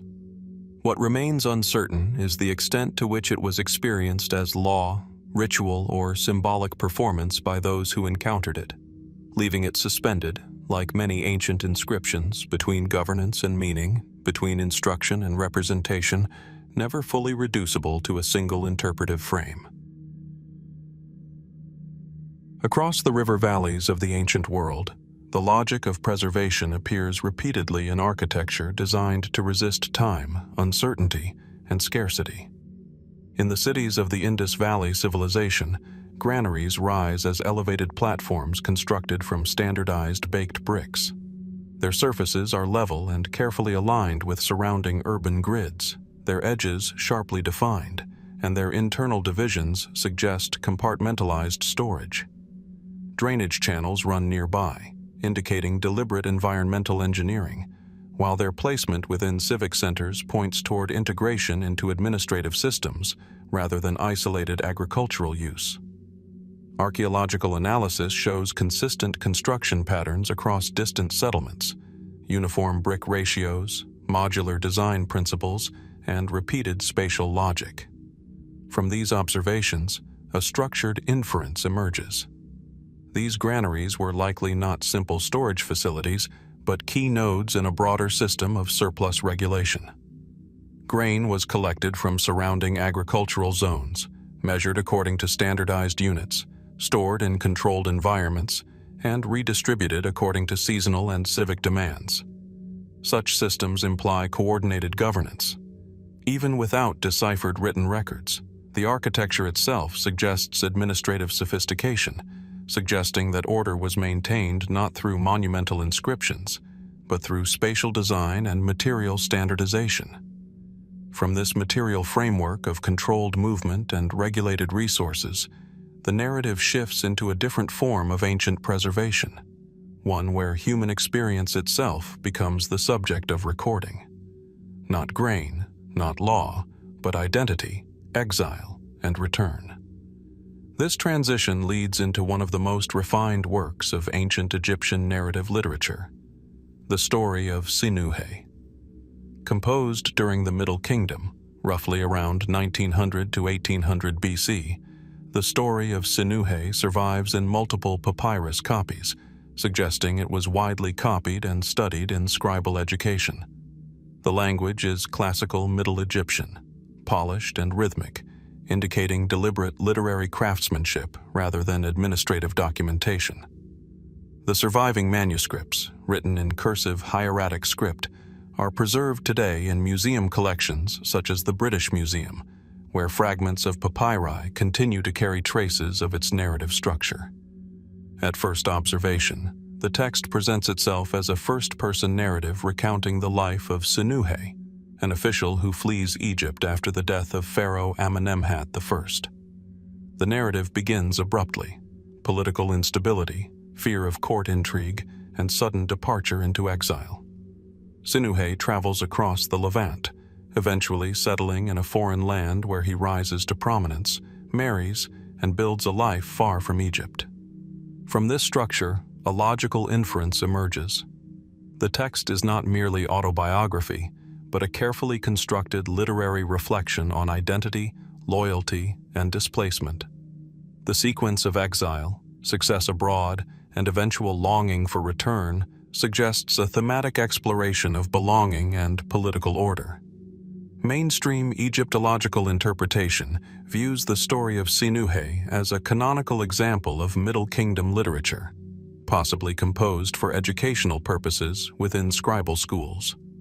Its refined language, structured narrative arcs, and moral resolution indicate that it may have functioned as a model text for training scribes in composition, rhetoric, and moral reasoning. The story also reflects ideological concerns of its time. Sinuhe's exile is triggered by fear of political chaos, and his eventual return to Egypt is framed as restoration of harmony under legitimate kingship. This suggests that the narrative reinforces the stability and centrality of Egyptian civilization, portraying foreign lands as both prosperous and ultimately incomplete compared to the ordered structure of Egypt. However, alternative interpretations expand its significance beyond political ideology. Some scholars propose that the text may encode psychological dimensions of exile and identity formation.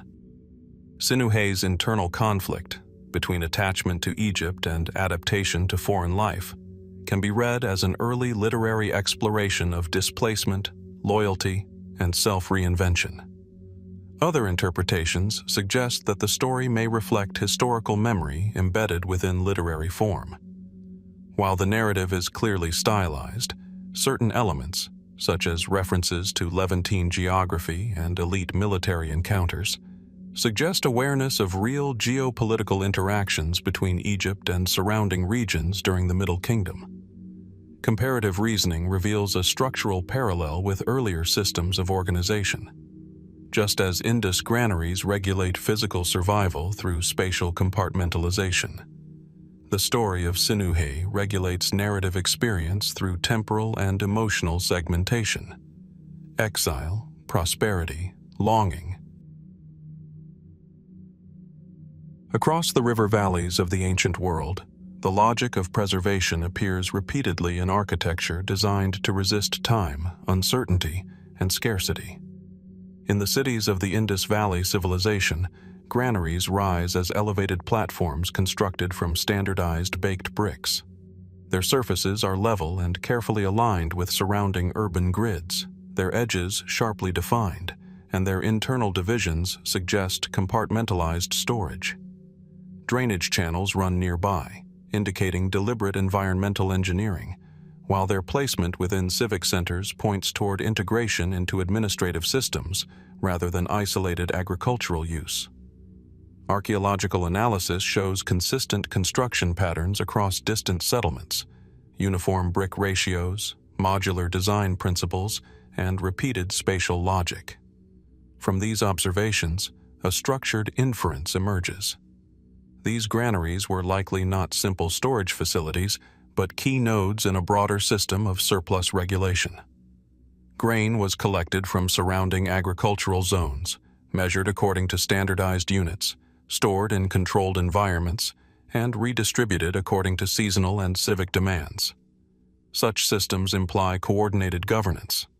Even without deciphered written records, the architecture itself suggests administrative sophistication, suggesting that order was maintained not through monumental inscriptions, but through spatial design and material standardization.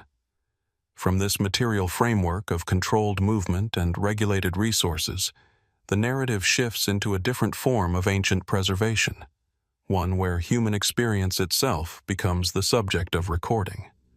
Not grain, not law, but identity, exile, and return. This transition leads into one of the most refined works of ancient Egyptian narrative literature, the story of Sinuhe.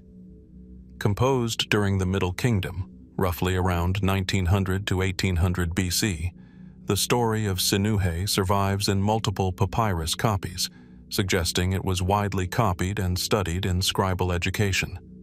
The language is classical Middle Egyptian, polished and rhythmic, indicating deliberate literary craftsmanship rather than administrative documentation. The surviving manuscripts, written in cursive hieratic script, are preserved today in museum collections such as the British Museum, where fragments of papyri continue to carry traces of its narrative structure. At first observation, the text presents itself as a first-person narrative recounting the life of Sinuhe, an official who flees Egypt after the death of Pharaoh Amenemhat I. The narrative begins abruptly: political instability, fear of court intrigue, and sudden departure into exile. Sinuhe travels across the Levant, eventually settling in a foreign land where he rises to prominence, marries, and builds a life far from Egypt. From this structure, a logical inference emerges. The text is not merely autobiography, but a carefully constructed literary reflection on identity, loyalty, and displacement. The sequence of exile, success abroad, and eventual longing for return suggests a thematic exploration of belonging and political order. Mainstream Egyptological interpretation views the story of Sinuhe as a canonical example of Middle Kingdom literature, possibly composed for educational purposes within scribal schools. Its refined language, structured narrative arcs, and moral resolution indicate that it may have functioned as a model text for training scribes in composition, rhetoric, and moral reasoning. The story also reflects ideological concerns of its time. Sinuhe's exile is triggered by fear of political chaos, and his eventual return to Egypt is framed as restoration of harmony under legitimate kingship. This suggests that the narrative reinforces the stability and centrality of Egyptian civilization, portraying foreign lands as both prosperous and ultimately incomplete compared to the ordered structure of Egypt. However, alternative interpretations expand its significance beyond political ideology. Some scholars propose that the text may encode psychological dimensions of exile and identity formation. Sinuhe's internal conflict between attachment to Egypt and adaptation to foreign life can be read as an early literary exploration of displacement, loyalty, and self-reinvention. Other interpretations suggest that the story may reflect historical memory embedded within literary form. While the narrative is clearly stylized, certain elements, such as references to Levantine geography and elite military encounters, suggest awareness of real geopolitical interactions between Egypt and surrounding regions during the Middle Kingdom. Comparative reasoning reveals a structural parallel with earlier systems of organization. Just as Indus granaries regulate physical survival through spatial compartmentalization, the story of Sinuhe regulates narrative experience through temporal and emotional segmentation. Exile, prosperity, longing. Across the river plains of the ancient world, certain architectural forms repeat with a quiet consistency, as if societies separated by time were responding to the same fundamental problem: how to preserve stability against uncertainty. In the cities of the Indus Valley civilization, granaries rise as elevated rectangular platforms constructed from standardized baked bricks. Their surfaces are carefully leveled, their proportions mathematically consistent, and their alignment integrated into larger urban grids that suggest deliberate planning. Archaeological excavations reveal recurring features: thick foundational walls, compartmentalized internal spaces, and proximity to drainage channels designed to mitigate seasonal flooding. The bricks themselves follow consistent ratios across vast distances, implying shared construction conventions or long-standing institutional knowledge. From these physical traces, a structured inference emerges. These granaries were likely part of a coordinated system of agricultural surplus management, centralized points where grain was collected, measured, stored, and redistributed under organized supervision. Such systems imply more than economic efficiency. They suggest the presence of administrative structures capable of coordinating labor, standardizing measurement, and regulating seasonal resource flows. Even in the absence of deciphered written records, the architecture itself reveals a civilization that encoded order into space rather than text. From this foundation of structured material governance, the narrative shifts toward a different form of preservation, one not of grain or goods, but of human behavior itself. In the intellectual landscape of ancient Egypt, knowledge began to take shape not only as administrative record, but as ethical instruction. This transition leads into one of the earliest and most influential works of moral philosophy in recorded history, the Instructions of Ptahhotep. Composed during the Old Kingdom, traditionally attributed to the vizier Ptahhotep and dated to around 2400 BC, the text survives in Middle Kingdom copies written on papyrus in elegant hieratic script. The most complete version is preserved in the Priest Papyrus, housed today in the Bibliothèque Nationale de France. The manuscript itself is delicate, its ink slightly faded, yet its structure remains remarkably coherent. A sequence of maxims presented as advice from an aging official to his son, preparing him for the complexities of administration and human interaction. At first observation, the instructions of Ptahhotep appear as a series of ordered teachings rather than narrative or myth. Each section addresses specific aspects of conduct: how to speak in the presence of superiors, how to exercise restraint in judgment, how to navigate hierarchy, and how to maintain balance in social relationships. The tone is reflective rather than prescriptive in a rigid sense, suggesting guidance shaped by lived experience rather than abstract law. From this structure, a logical inference emerges. The text functions as an early codification of bureaucratic ethics. It reflects a society in which administrative roles were increasingly formalized, requiring not only technical competence but behavioral discipline. Authority, in this context, is not purely imposed through force or status, but maintained through measured conduct, rhetorical skill, and social awareness. Mainstream Egyptological interpretation views the Instructions of Ptahhotep as one of the foundational works of wisdom literature, a genre that blends moral instruction with practical governance. Scholars note that its emphasis on humility, restraint, and listening reflects the values of an increasingly centralized state, where scribes and officials were expected to embody stability within the administrative system. The text thus serves both as ethical guidance and as training material for future bureaucrats. Yet its tone is not purely administrative. Beneath its procedural advice lies a broader philosophical reflection on human behavior. Ptahhotep repeatedly emphasizes the instability of fortune, the unpredictability of social status, and the importance of moderation. This suggests an awareness that social order is not self-sustaining, but must be continuously maintained through disciplined behavior. Alternative interpretations extend the significance of the text beyond bureaucratic training. Some scholars propose that it reflects a broader cultural effort to define ma'at, the principle of balance, order, and truth, as a lived ethical practice rather than an abstract cosmic concept. In this view, the instructions of Ptahhotep translate cosmological order into daily human conduct, bridging metaphysical ideas with practical governance. Other interpretations suggest that the text may have functioned as a prestige document within elite scribal education.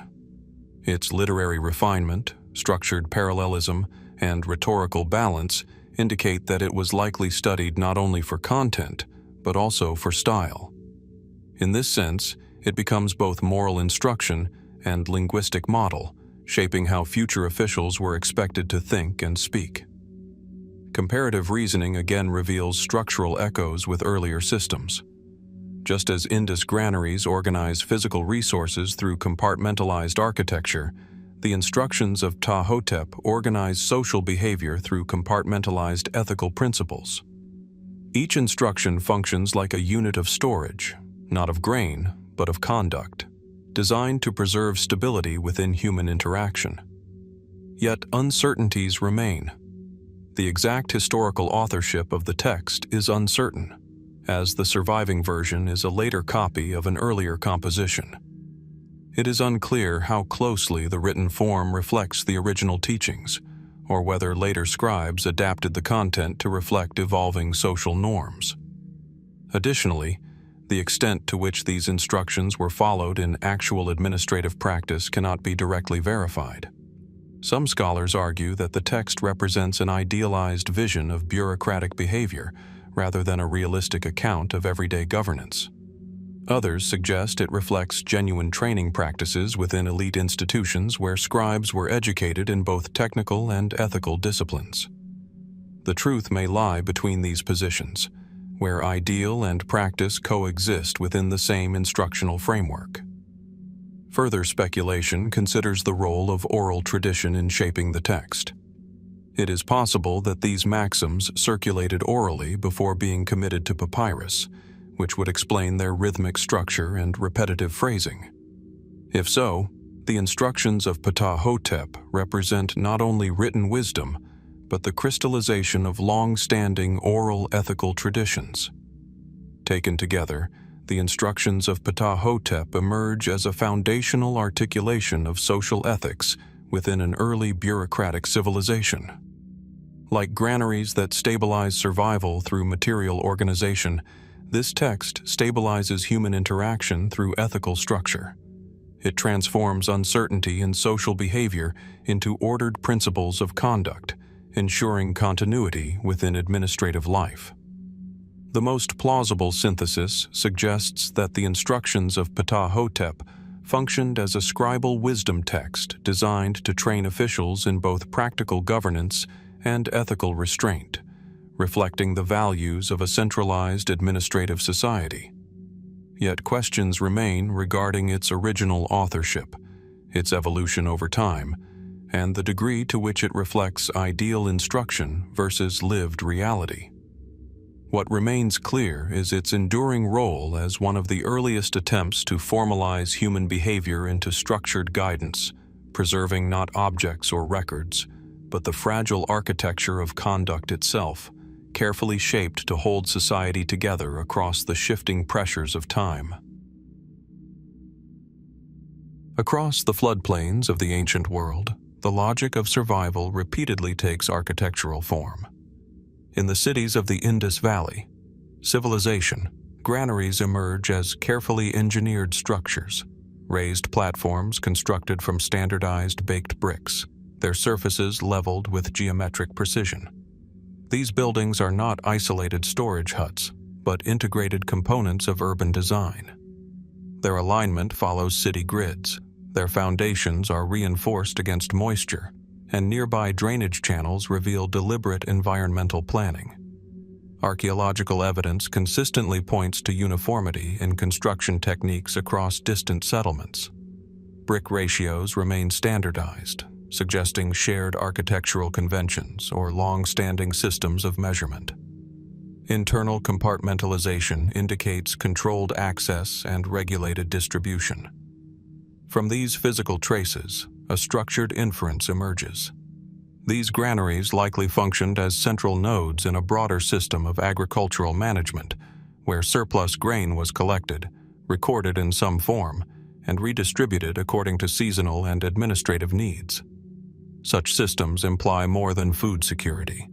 They imply coordination, governance, and the ability to organize labor at scale.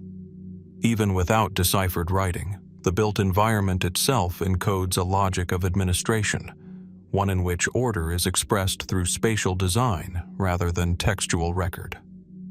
From this material logic of organized memory and structured authority, the narrative shifts toward a civilization where history itself becomes architecture, where kings are not only remembered, but arranged, classified, and inscribed into sacred space. This transition leads into one of the most visually striking and politically revealing inscriptions of ancient Egypt, the Karnak king list. Carved into stone within the vast temple complex of Karnak Temple, the Karnak king list is part of a larger architectural and ritual landscape dedicated primarily to the god Amun. The inscription was created during the reign of Thutmose III in the New Kingdom, around the 15th century BC. Unlike portable documents, this list is embedded directly into the temple walls, its hieroglyphs carved in precise relief, arranged in orderly registers that reflect both artistic discipline and ideological intent. At first observation, the Karnak king list presents a sequence of royal names enclosed in cartouches. These names are not simply decorative. They form a curated lineage of rulers stretching back through Egypt's dynastic memory. However, unlike comprehensive king lists, the Karnak version is incomplete. Certain rulers are omitted, while others are emphasized, suggesting that the list is selective rather than exhaustive. From this structure, a logical inference emerges. The Karnak king list is not merely a historical record, but an act of political curation. It organizes memory in a way that reflects ideological priorities, reinforcing legitimacy while excluding figures deemed incompatible with the reigning narrative. In this sense, history is not passively recorded. It is actively constructed. Mainstream Egyptological interpretation views the list as part of a broader tradition of royal annals and temple inscriptions that served both religious and political purposes. Within the sacred space of Karnak, kingship is not only documented but ritually anchored. By inscribing royal names within a temple dedicated to Amun, the inscription connects earthly rulers to divine authority, embedding political continuity within sacred geography. The selective nature of the list is particularly significant. Certain pharaohs known from other records are absent, suggesting deliberate omission. Scholars commonly interpret these exclusions as reflecting political or religious tensions, where rulers associated with disruption, heresy, or rival dynasties were removed from official memory. In this way, absence becomes as meaningful as presence. Alternative interpretations expand the significance of the inscription beyond political legitimacy. Some scholars propose that the Karnak king list functioned as a ritual instrument, used during ceremonies to invoke ancestral kings. In this view, listing names is not only archival but performative, bringing past rulers into symbolic participation in ongoing rituals of kingship and divine order. Other interpretations consider the list as part of a broader spatial memory system. Rather than functioning as a standalone document, it may be integrated into the temple's architectural narrative, where walls, corridors, and sanctuaries collectively encode cosmological and historical meaning. Within this framework, the king list becomes one layer in a multidimensional system of sacred time and space. Comparative reasoning reveals a structural parallel with earlier systems of organization. Just as Indus granaries regulate physical resources through compartmentalized storage, the Karnak king list regulates historical memory through selective inscription. Both systems reduce complexity by structuring continuous flows, of grain in one case and of time in the other, into ordered, interpretable units. Yet, uncertainties remain. The criteria used for inclusion or exclusion of kings are not fully understood, and variations between different Egyptian king lists complicate efforts to reconstruct a single authoritative chronology. Additionally, the relationship between ritual function and historical documentation remains debated. It is unclear whether the list was primarily intended for administrative reference, ceremonial use, or ideological display. Some scholars suggest that multiple overlapping king lists existed simultaneously, each serving different institutional or theological purposes. If so, the Karnak king list represents only one curated version of history, shaped by the religious and political context of Thutmose III's reign. Others argue that such inscriptions reflect a more unified cultural effort to stabilize dynastic memory within sacred space, even if variations occurred across regions and periods. Further speculation considers the role of oral tradition and scribal transmission. It is possible that these lists were compiled from a combination of temple archives, oral recitations, and earlier inscriptions now lost. In this sense, the Karnak king list may represent the convergence of multiple memory systems, written, spoken, and ritual, fused into a single monumental form. Taken together, the Karnak king list emerges as a carefully constructed framework of historical memory embedded within sacred architecture. Like granaries that stabilize survival through controlled storage of resources, this inscription stabilizes political identity through controlled storage of time and lineage. It transforms succession into structure and memory into architectural form. The most plausible synthesis suggests that the Karnak king list functioned as a ritual political inscription designed to reinforce dynastic legitimacy within the sacred environment of Karnak Temple, while selectively shaping historical memory to align with ideological priorities. Yet its fragmentary completeness, selective omissions, and overlapping traditions leave key aspects unresolved. What remains is a carved sequence of names that does more than record rulers. It organizes the very idea of kingship itself, preserving not a complete history, but a carefully structured vision of continuity, authority, and remembered order within a civilization that consistently turned both space and stone into instruments of memory. In examining the inventory, stela in the broader context of ancient Egyptian society, one can see that it exemplifies a recurring theme: the deliberate intertwining of material management and ideological control. Just as granaries organized and regulated the flow of essential resources, monumental inscriptions like the inventory stela structured knowledge, memory, and authority. They were not merely passive records, but active instruments that shaped perception and reinforced social hierarchies. The careful enumeration of sacred items, the invocation of divine and royal connections, and the meticulous attention to textual form all point to a society acutely aware of the power of documentation as a tool of governance. This dual function of utility and symbolism extends beyond the stela itself. In the Egyptian worldview, the physical and the spiritual were inseparable. The management of goods, labor, and offerings had direct implications for religious order and cosmic stability. By cataloging sacred possessions and linking them to a revered king like Khufu, the stela asserts continuity and legitimacy across time, projecting an image of unbroken authority. In this sense, the artifact is both a historical document and a performative statement, demonstrating the ruler's and priest's capacity to command respect, loyalty, and devotion. The process of creating such inscriptions also reflects the sophisticated bureaucratic systems that underpinned Egyptian civilization. Hieroglyphic writing, with its precision and symbolic depth, functioned as a medium for complex communication, encoding legal, religious, and social norms simultaneously. The inventory, stela, in enumerating offerings and attributing them to Khufu, demonstrates an intricate understanding of audience perception.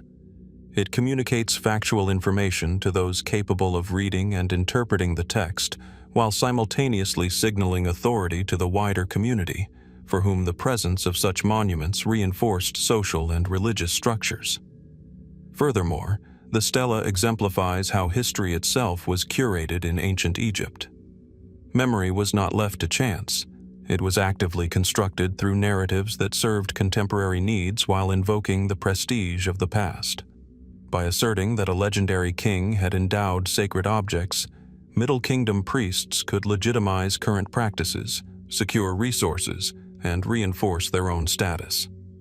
This intentional shaping of historical memory illustrates a society deeply invested in continuity, both temporal and spiritual.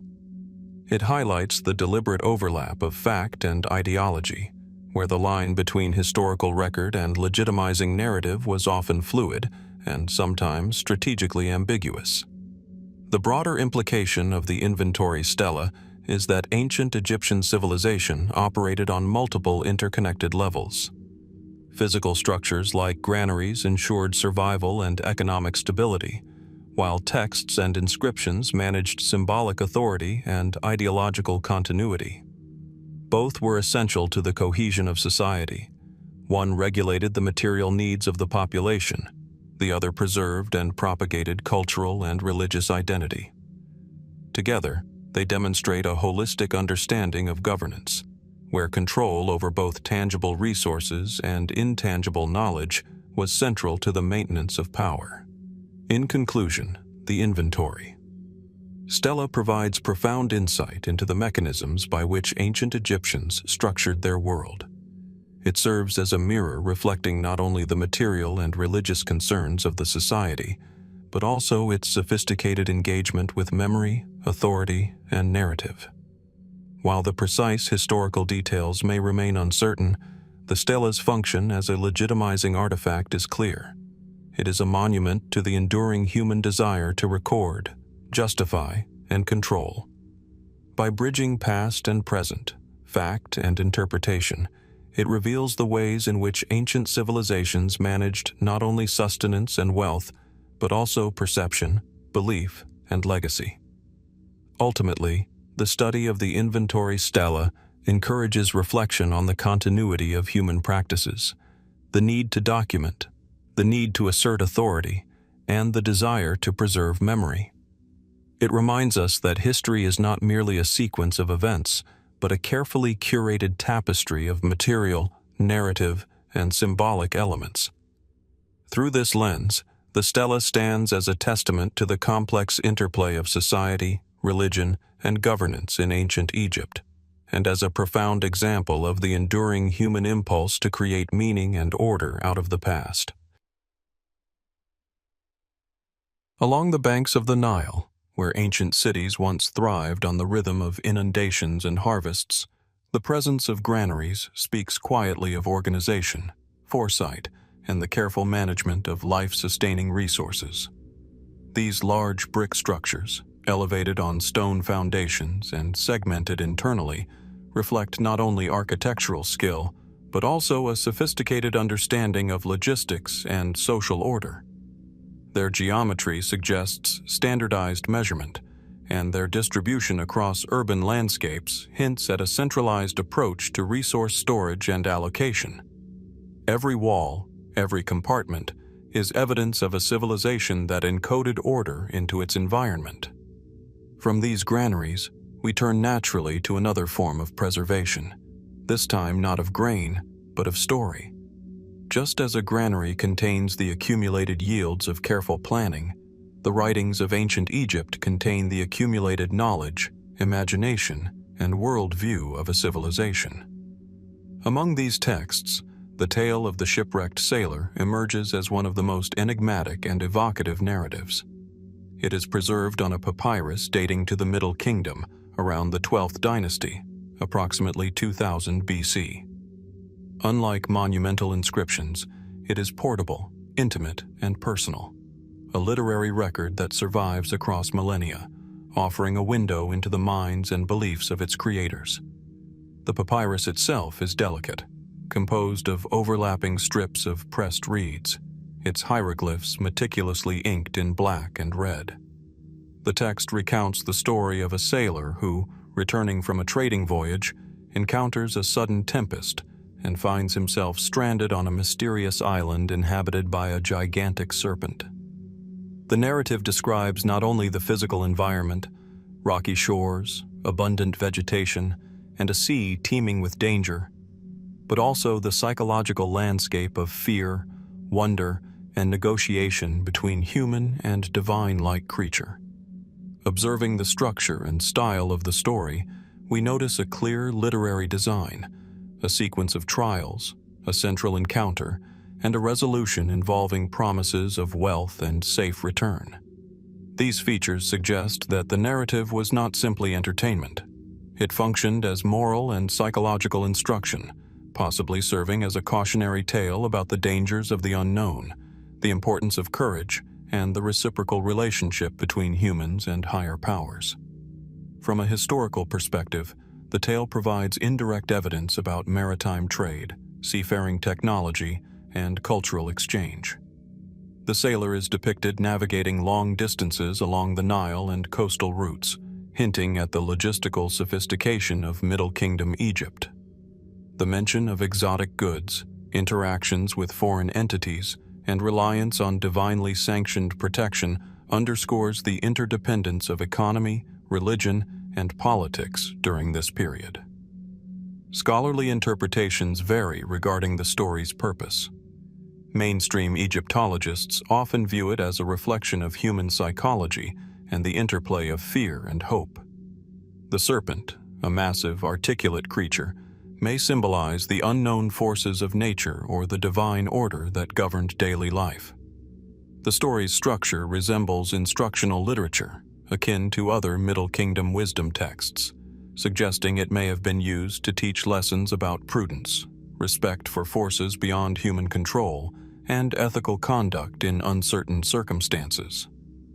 Alternative interpretations explore the possibility that the tale preserves mythic or ritual knowledge.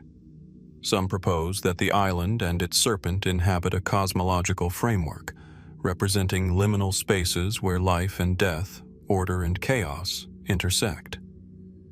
In this reading, the narrative is not merely a story, but a symbolic map of human interaction with metaphysical realities. The sailor's journey, trials, and eventual return could be understood as an allegory of spiritual or existential navigation, where safe passage requires intelligence, respect, and negotiation with forces that surpass human comprehension. Comparative analysis offers additional insight. The tale shares motifs with Near Eastern and Mediterranean seafaring legends, suggesting a wider cultural circulation of maritime narratives. This points to possible trade and cultural connections extending along the Levantine coast, including regions corresponding to ancient Palestine. In this context, the text functions both as literature and as a historical artifact documenting the imagination of an interconnected world, where narrative knowledge complements material evidence like granaries, docks, and trade routes. Yet gaps remain. We do not know the exact audience for whom the tale was originally intended, nor the full extent to which its story reflects historical reality versus literary convention. The precise symbolic meaning of the serpent, the nature of the island, and the intended moral lessons are debated.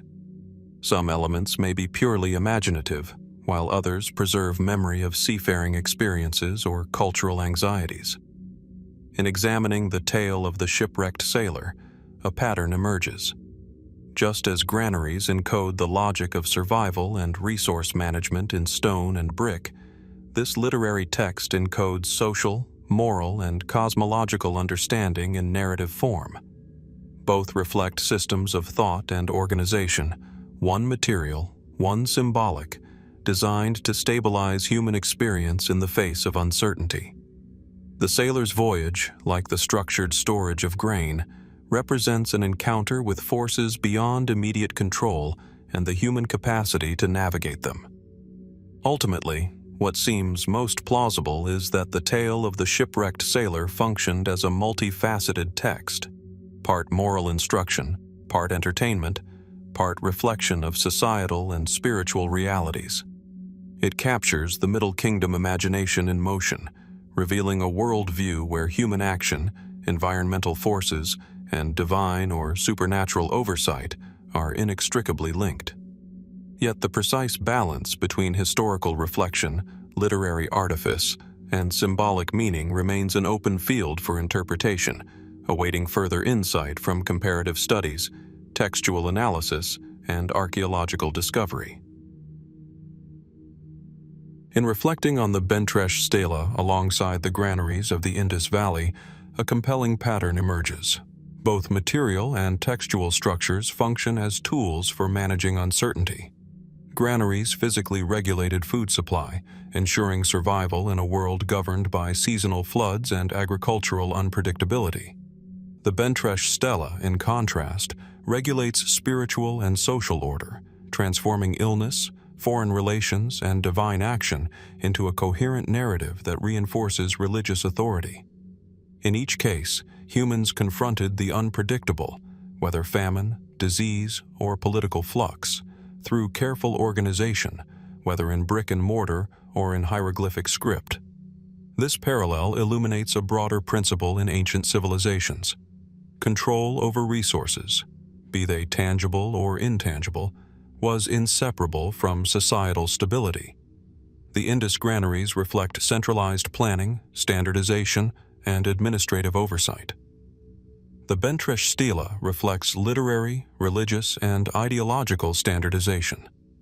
Both reveal civilizations attuned to the power of sequence, compartmentalization, and structure. By imposing order on either physical supplies or cultural memory, these societies could make complex, uncertain phenomena comprehensible and manageable. The architecture of granaries and the narrative architecture of stelae both encode knowledge, one for sustenance, the other for belief, legitimacy, and communal cohesion. Moreover, the Bentresh Stela demonstrates that narrative itself functions as a regulatory mechanism. By framing illness as a disruption and divine intervention as a restorative process, the story constructs a symbolic framework in which disorder is resolvable. This narrative ordering mirrors the granary's compartmentalization of grain. In both cases, chaos is segmented into manageable units, whether physical or conceptual, and thus rendered controllable. The stela's literary design, emphasizing progression from crisis to resolution, transforms unpredictable human experience into predictable ritual and ideological understanding. In doing so, it asserts authority over belief, over memory, and over the interpretation of historical precedent. The stela also underscores the intertwining of politics, religion, and memory in ancient Egypt. While it is framed within a New Kingdom context, its Ptolemaic composition suggests that later rulers and priests actively curated history to serve contemporary needs. By invoking legendary royal figures and sacred deities, the stela links present authority to revered past models, demonstrating the enduring power of constructed memory. This dynamic reinforces social hierarchy and religious legitimacy, just as granaries reinforced economic stability and centralized control.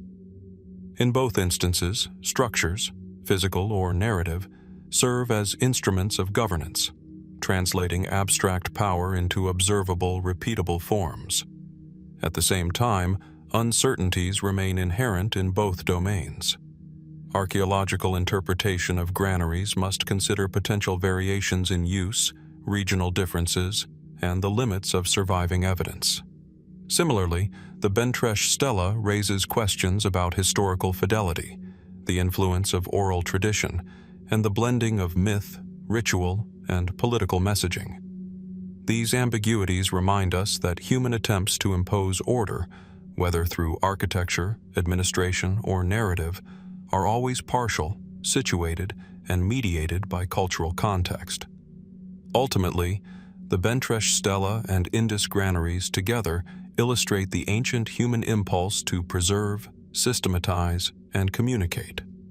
Granaries safeguard sustenance. Stelae safeguard meaning. Both transform uncertainty into structure, whether through spatial organization or symbolic narrative. They reflect societies profoundly aware of the interplay between material conditions, belief systems, and collective memory. By studying these artifacts side by side, we gain insight into how early civilizations balanced survival, ideology, and authority, revealing a shared human strategy. In a world of uncertainty, control, whether over grain or narrative, is a cornerstone of civilization itself. These observations also highlight continuity across time and space. Whether in the river valleys of South Asia or the Nile, the act of preservation, whether food, knowledge, or ritual, represents the foundational work of building stable societies. Through granaries and stelae, we see the material and symbolic dimensions of governance intertwined, offering a lens through which to understand not only what ancient peoples preserved, but why they chose to do so. In this light, the Bentresh Stela is more than a story of healing. It is a testament to the human desire to make sense of uncertainty, to encode authority, and to ensure that both sustenance and meaning endure across generations. Along the riverine landscapes of early civilization, granaries stand as silent witnesses to the fragile balance between abundance and scarcity. In the cities of the Indus Valley civilization, these structures rise in measured geometry, rectangular platforms built from standardized baked bricks, elevated above ground level to protect stored grain from seasonal flooding. Their surfaces are level and carefully aligned with surrounding urban grids, suggesting deliberate planning rather than organic growth.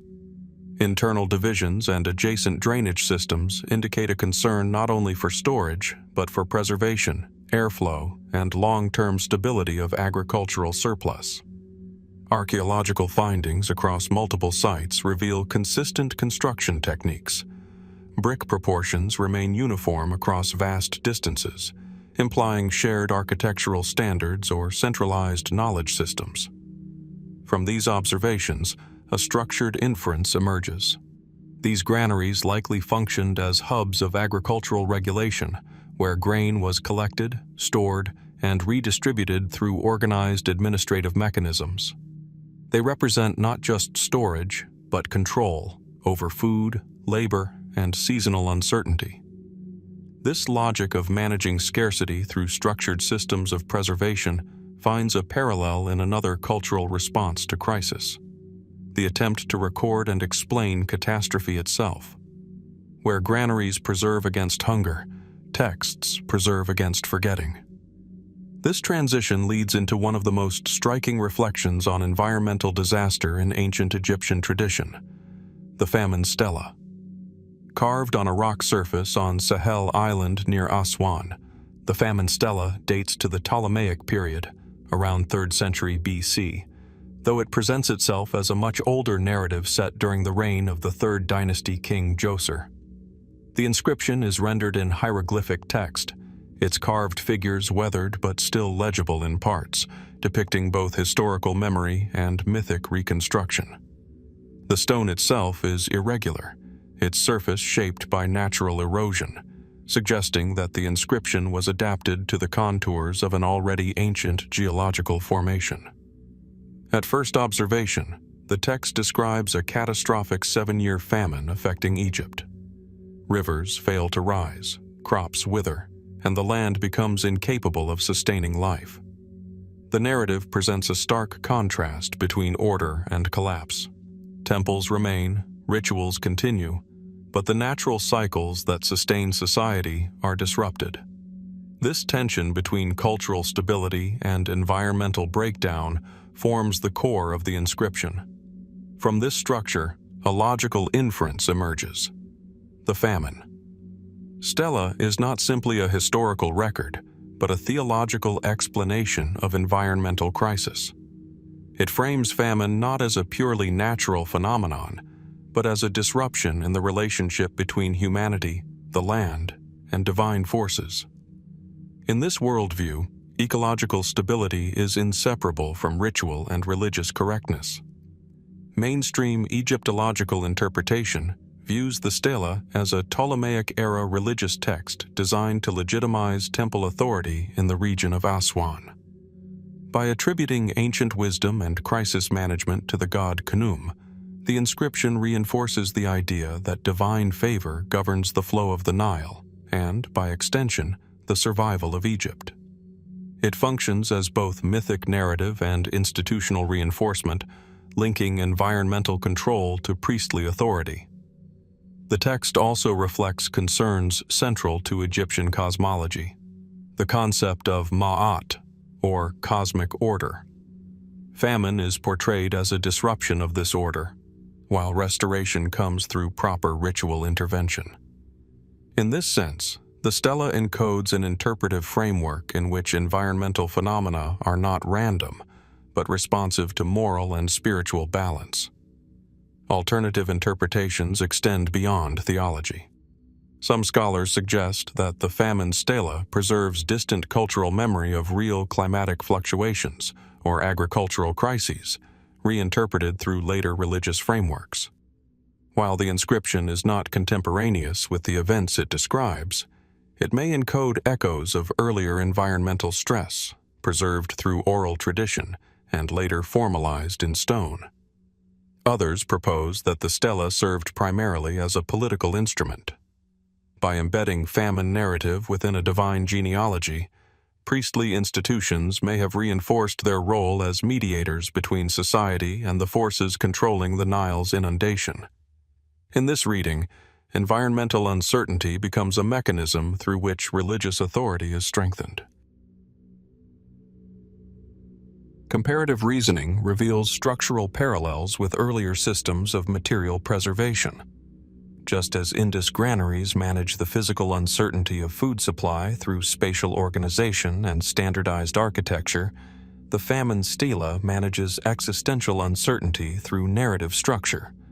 One system stores grain, the other stores explanation. Both attempt to stabilize human experience in the face of unpredictable natural cycles. Yet uncertainties remain. The historical accuracy of the famine narrative cannot be confirmed, and the extent to which it reflects actual events versus symbolic construction is unresolved. The Ptolemaic context of the inscription complicates attempts to project it back into earlier dynastic history. Additionally, the relationship between myth, memory, and political ideology within the text remains open to interpretation. Some scholars argue that the stela reflects a layered tradition, combining older oral narratives with later theological reinterpretation.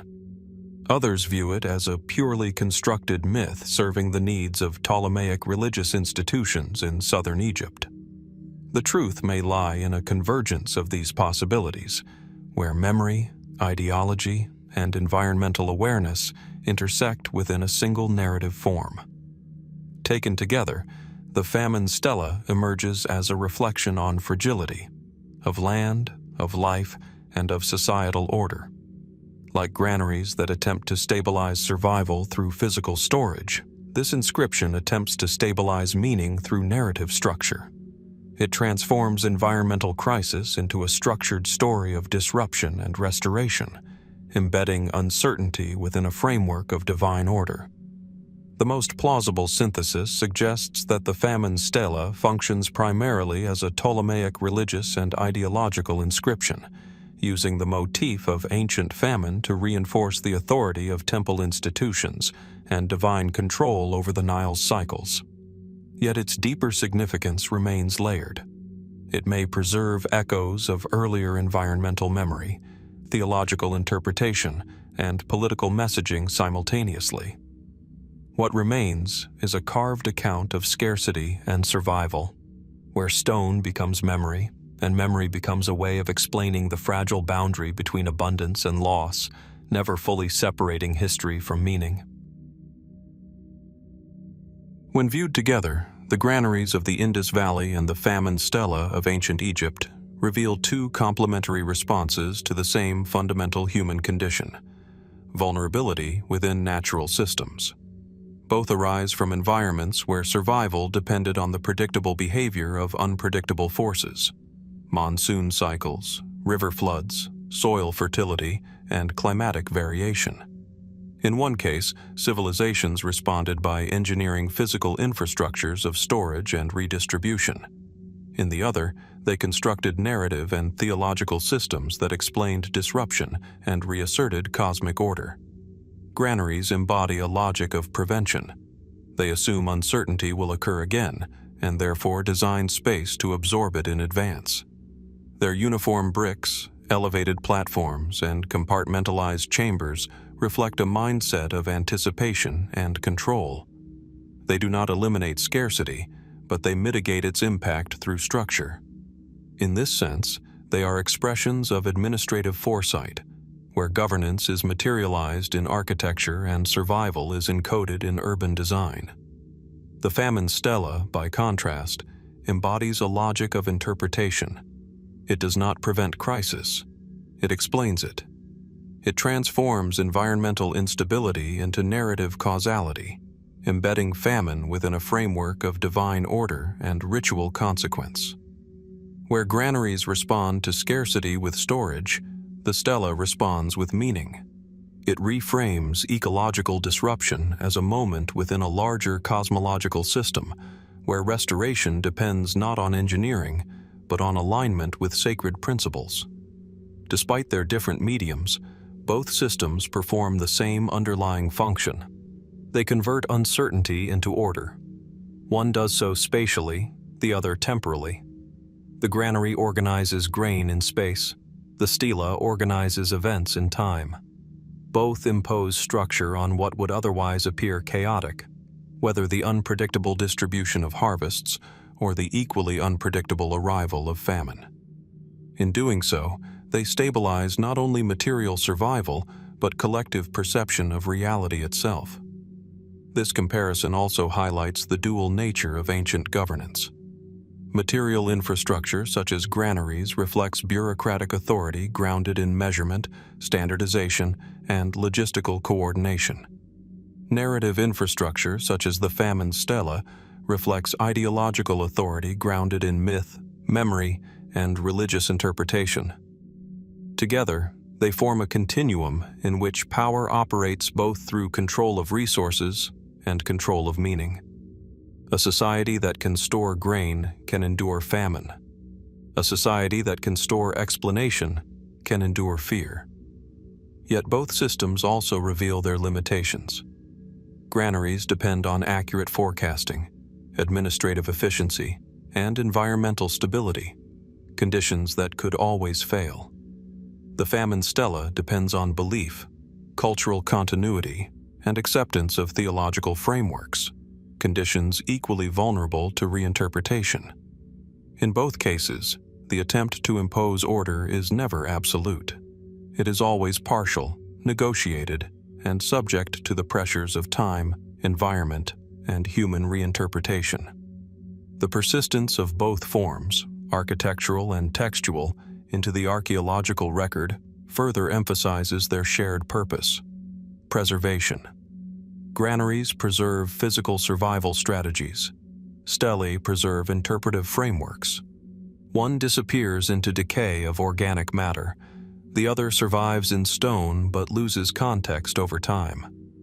What remains for modern analysis is not their original function in full, but traces of their intent to manage uncertainty in worlds defined by environmental volatility. In synthesis, these artifacts suggest that early civilizations developed parallel systems of resilience. One system was grounded in engineering and spatial organization, the other in narrative and symbolic order. Together, they demonstrate that survival in ancient contexts was never purely physical or purely ideological. It was an integration of both. Food security required administrative structure. Existential security required meaning. The most plausible overarching interpretation is that both the Indus granaries and the Famine Stela represent adaptive responses to instability, shaped by the specific ecological and cultural conditions of their respective regions. Yet beyond this functional reading lies a deeper insight, that human societies consistently seek to domesticate uncertainty itself.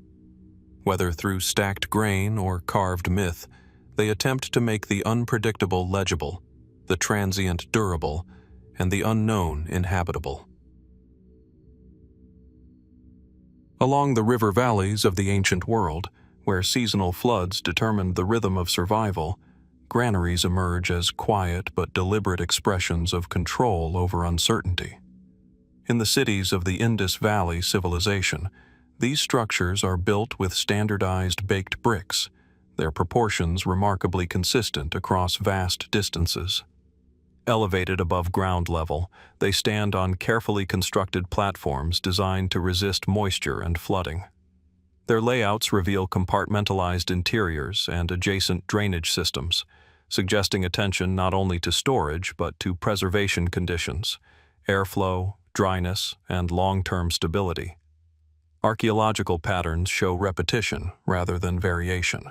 Uniform brick ratios, aligned urban grids, and integration within civic zones rather than isolated agricultural outskirts. From these observations, a logical inference emerges. These granaries were likely central nodes in a broader administrative system that regulated agricultural surplus. Grain was collected from surrounding fields, measured through standardized systems, and redistributed in ways that suggest coordinated governance. The architecture itself implies a civilization that encoded order into space, even without deciphered textual records. From this logic of structured survival, the narrative shifts toward another kind of ancient architecture, one not of grain or governance, but of belief, identity, and divine intervention. Where granaries store food against scarcity, inscriptions store meaning against uncertainty. This transition leads into one of the most unusual and controversial narratives preserved in Egyptian tradition, the Bentresh Stela. The Bentresh Stela, preserved in hieroglyphic inscription and likely composed during the Ptolemaic period, presents itself as a historical account set in the reign of a new kingdom pharaoh, often associated in tradition with Ramses II. The stone itself is carefully carved, its surface divided into registers of hieroglyphic text that narrate a sequence of illness, divine intervention, and political diplomacy. Although the physical artifact reflects later craftsmanship, its narrative is framed as if recounting events from centuries earlier.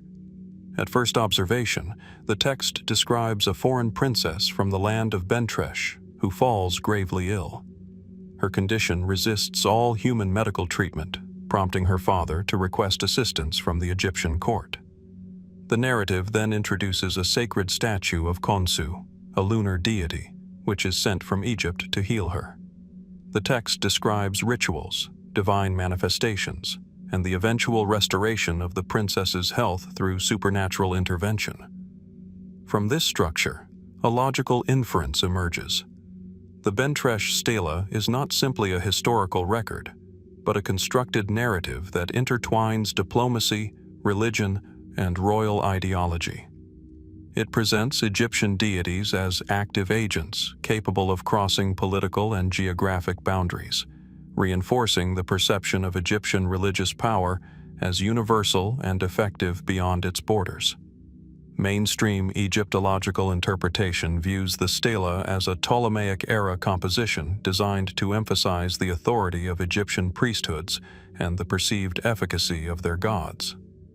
By situating divine healing within a royal diplomatic framework, the text reinforces the idea that Egyptian religious institutions possess both spiritual and geopolitical influence. It is less a chronicle of events and more a theological demonstration embedded in narrative form. The structure of the story reflects careful literary design. Illness creates disruption, foreign diplomacy introduces transition, and divine intervention restores balance. This triadic pattern suggests a symbolic framework rather than a historical account. The narrative reinforces the concept that disorder, whether physical, political, or spiritual, can be resolved through proper ritual engagement with divine forces. Alternative interpretations expand the significance of the Bentresh Stela beyond theological demonstration. Some scholars propose that it reflects broader cultural memory of Egyptian diplomatic influence in the Near East, reimagined through later religious storytelling. While the specific events are not historically verifiable, the narrative may preserve echoes of real cross-cultural interactions between Egypt and regions corresponding to ancient Palestine and surrounding Levantine territories, where healing cults and diplomatic exchanges were not uncommon. Other interpretations focus on its ritual function. The text may have served as a performative inscription within temple contexts, reinforcing the idea that divine statues were not inert objects, but active participants in healing rituals. In this reading, the stela is not merely descriptive but participatory, intended to activate belief and reinforce priestly authority through narrative repetition. Comparative reasoning reveals structural parallels with earlier systems of organization. Just as Indus granaries regulate physical resources through spatial compartmentalization, the Bentresh Stela regulates belief through narrative compartmentalization. Illness, intervention, and resolution are arranged in ordered sequence, transforming unpredictable human suffering into structured meaning. In both systems, complexity is made manageable through division and sequence.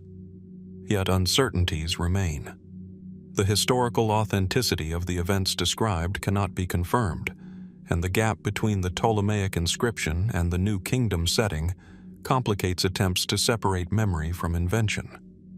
It is unclear whether the story preserves distant traditions, political symbolism, or purely theological construction. The role of oral tradition in shaping the narrative before its inscription is also not fully understood. Some scholars argue that the Bentresh Stela reflects a broader trend in Ptolemaic Egypt, where earlier historical periods were reinterpreted through theological storytelling to reinforce contemporary religious authority. Others suggest that it may preserve fragments of older healing traditions associated with lunar deities and royal intervention, later reframed within a standardized narrative structure. The truth may involve multiple layers of transmission and reinterpretation. Taken together, the Bentresh Stela emerges as a narrative of healing, diplomacy, and divine authority, shaped by the interplay of religion, politics, and memory. Like granaries that preserve survival through controlled storage of food, this inscription preserves cultural meaning through controlled storytelling. It transforms illness into narrative structure, foreign relations into theological demonstration, and divine intervention into a system of ordered explanation. The most plausible synthesis suggests that the Bentresh Stela is a Ptolemaic religious and ideological composition that uses a legendary royal setting to emphasize the power of Egyptian deities and priestly institutions. Yet its deeper significance remains layered and unresolved. It may reflect echoes of earlier traditions, symbolic representations of cross-cultural exchange, and ritual performances embedded within temple practice. What remains is a carefully constructed account where healing becomes narrative, narrative becomes authority, and stone becomes a vessel for preserving the fragile boundary between history, belief, and interpretation. Viewed in a wider context, the tale of the shipwrecked sailor illustrates the same fundamental impulse that shaped the granaries of ancient Egypt, the human need to impose order on uncertainty. Granaries codified survival in physical form, ensuring that seasonal variability and environmental risk could be mitigated through careful planning, standardization, and centralized control. Similarly, this literary text codifies social, moral, and cosmic experience, translating unpredictable phenomena, storms, isolation, encounters with the unknown, into structured narrative sequences. In both cases, humans confront forces beyond immediate control, whether environmental, economic, or existential, and seek to render them intelligible. The sailor's journey mirrors the logic of stored grain. Each phase of the narrative functions like a compartment in a granary, containing discrete challenges, lessons, and resolutions. The tempest at sea, the encounter with the serpent, and the eventual return home form an ordered sequence, allowing readers or listeners to navigate uncertainty within a safe, comprehensible framework. Just as granaries segment and preserve food to sustain life, narrative segments preserve collective memory, ethical reflection, and cultural knowledge to sustain society across generations. Both material and textual systems operate as technologies of resilience. Furthermore, the tale exemplifies the interplay between observation, imagination, and instruction. It provides indirect evidence of maritime knowledge, trade routes, and foreign contact, while simultaneously encoding symbolic and ethical principles. The sailor's experience underscores human reliance on both skill and prudence, echoing the administrative foresight evident in granary construction. In both instances, structured preparation, whether in physical infrastructure or in moral instruction, mitigates the consequences of unpredictable forces, enhancing social stability. The allegorical dimension of the serpent and the island also parallels the abstraction present in granary design. The sailor's adversary is not merely a literal threat, but a representation of the unknown, the potentially overwhelming forces that shape human life. Granaries, too, confront an abstract threat, scarcity itself, through tangible means. Both systems reflect a culture attuned to the fragility of existence and invested in methods of order, control, and foresight. In doing so, they reveal a worldview in which survival is achieved not solely through immediate action, but through planning, knowledge, and symbolic understanding. Comparative analysis further situates the tale within a network of cultural exchange. Its motifs resonate with Mediterranean and Near Eastern seafaring narratives, suggesting that ancient Egyptian imagination engaged with wider patterns of trade, diplomacy, and storytelling.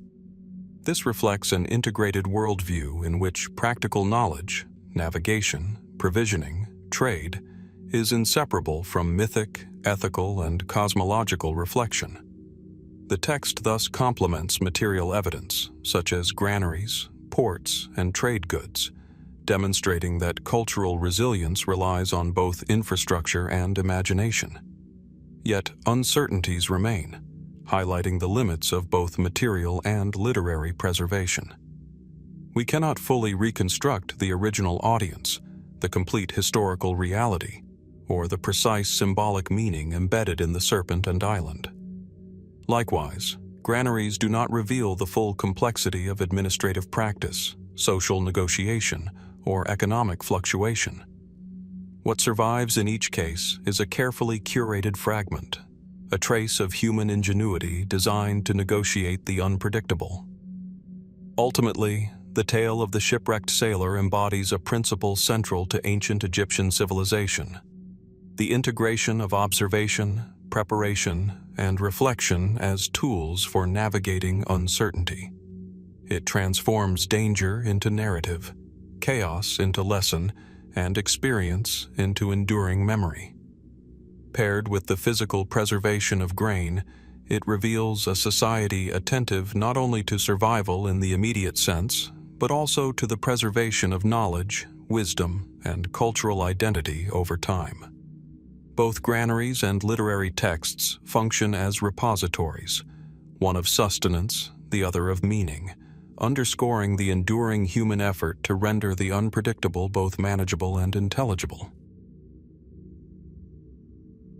Amid the still air of ancient settlements, the granaries of early civilizations rise as silent witnesses to the rhythms of human survival. Their sheer scale is imposing, long rectangular halls built with precisely fired bricks, elevated on raised platforms to guard against flooding, their floors often lined with compacted clay to absorb moisture. Narrow passages separate storage bays, allowing movement while maximizing space.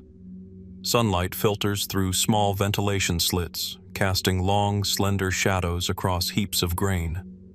The surrounding environment, carefully leveled streets, nearby wells, and drainage channels, reveals meticulous urban planning, indicating that these structures were not isolated storage units, but integral elements of a sophisticated social and economic system. From these observations, we can draw several inferences. The uniformity of design across multiple sites points to centralized coordination, likely reflecting a governing authority concerned with both agricultural production and distribution. The compartmentalized interiors suggest not only storage, but also accounting, as grain could be apportioned, monitored, and redistributed efficiently. These granaries embody the intersection of architecture, logistics, and social hierarchy, hinting at the complexity of trade, labor organization, and civic management within early urban centers. From the materiality of stored grain, the narrative naturally transitions into the realm of recorded memory and monumental inscription. Just as granaries preserve sustenance, certain stelae preserve narrative and ideology. One such artifact is the Inventory Stela, a piece of carved stone that survives not for its storage of grain, but for its inventory of sacred and royal assets.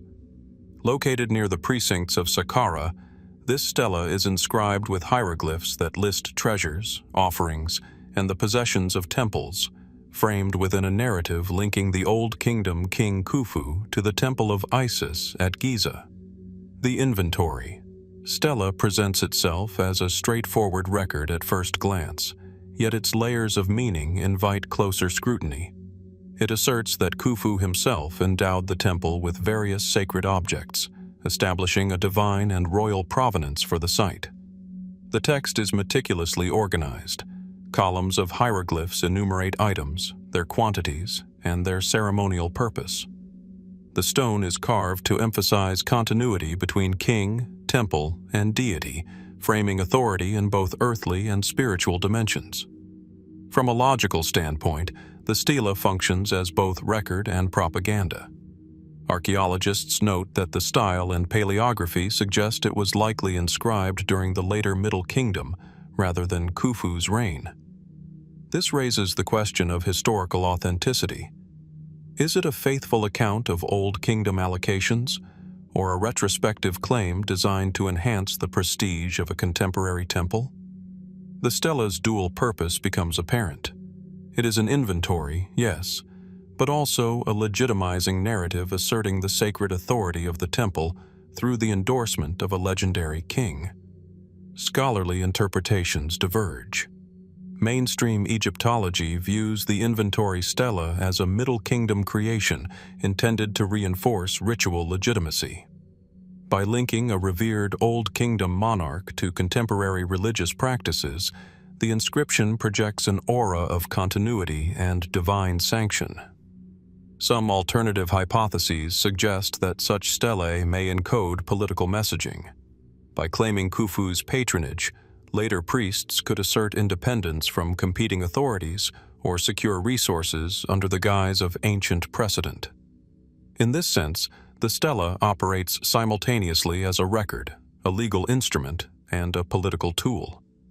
Gaps and uncertainties remain. the archaeological record provides no corroborating evidence that Khufu directly contributed these items to the temple. Similarly, the stela's narrative could conflate multiple historical periods, merging memory, ritual, and ideology into a single textual artifact. Yet patterns emerge when compared with other Egyptian inscriptions. Temples frequently created retrospective claims of royal favor, blending factual record-keeping with symbolic reinforcement of sacred hierarchy. The inventory. Stela fits this broader pattern, suggesting that even if details are historically fluid, its function as an instrument of legitimacy is clear. In synthesis, the inventory stela stands as a testament to the sophisticated ways ancient societies preserved, organized, and legitimized knowledge. Like the granaries that systematized sustenance, this stela systematizes authority, memory, and religious devotion. It reminds us that preservation in the ancient world was not limited to physical resources. Ideas, claims, and sacred associations were curated, ordered, and safeguarded with care. Gaps and uncertainties remain. The archaeological record provides no corroborating evidence that Khufu directly contributed these items to the temple. Similarly, the stela's narrative could conflate multiple historical periods, merging memory, ritual, and ideology into a single textual artifact. Yet patterns emerge when compared with other Egyptian inscriptions. Temples frequently created retrospective claims of royal favor, blending factual record-keeping with symbolic reinforcement of sacred hierarchy. The inventory. Stela fits this broader pattern, suggesting that even if details are historically fluid, its function as an instrument of legitimacy is clear.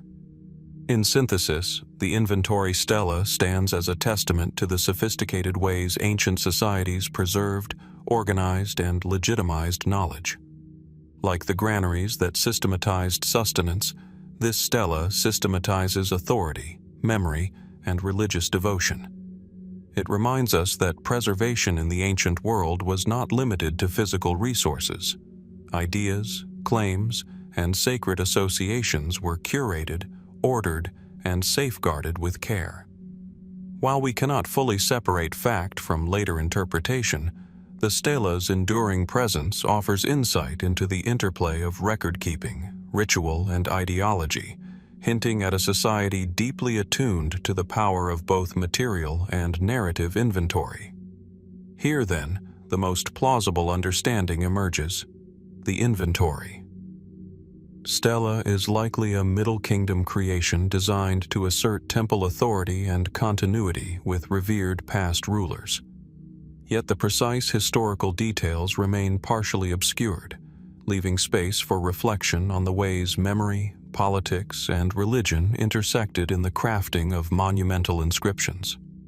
It preserves a story of control, not over grain or goods as the granaries do, but over sacred memory, ritual authority, and the narrative of the past. Across the floodplains of the ancient world, survival repeatedly takes architectural form.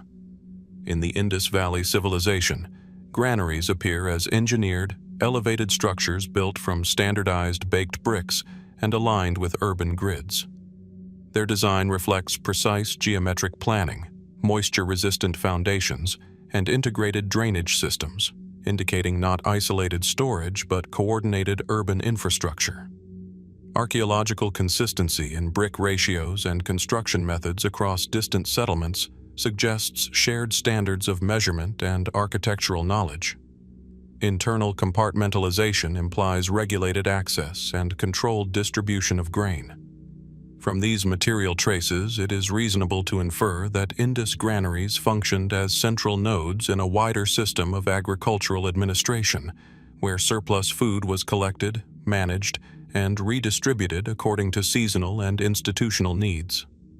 Such organization implies more than food security. It implies governance, coordination, and large-scale labor management. Even without deciphered writing, the built environment itself encodes administrative logic, where order is expressed spatially rather than textually. From this framework of material organization, the narrative shifts toward ancient Egypt, where history itself becomes architectural. The Karnak king list, carved into the walls of Karnak Temple during the reign of Thutmose III in the 15th century BC, is embedded within a sacred complex dedicated to Amun. Unlike portable records, it is permanently inscribed into stone, arranged in ordered registers of royal names enclosed in cartouches. At first glance, the list appears to be a dynastic sequence stretching across Egypt's royal history. However, it is incomplete. Certain rulers are omitted while others are emphasized, indicating selective inclusion rather than comprehensive documentation. This suggests that the inscription is not purely historical but also ideological, shaping memory according to political priorities. Mainstream interpretation views the Karnak king list as part of a broader tradition of royal inscriptions that served both administrative and religious purposes. By placing royal names within a temple dedicated to Amun, the list connects kingship to divine authority, reinforcing legitimacy through sacred geography. The omissions are particularly significant.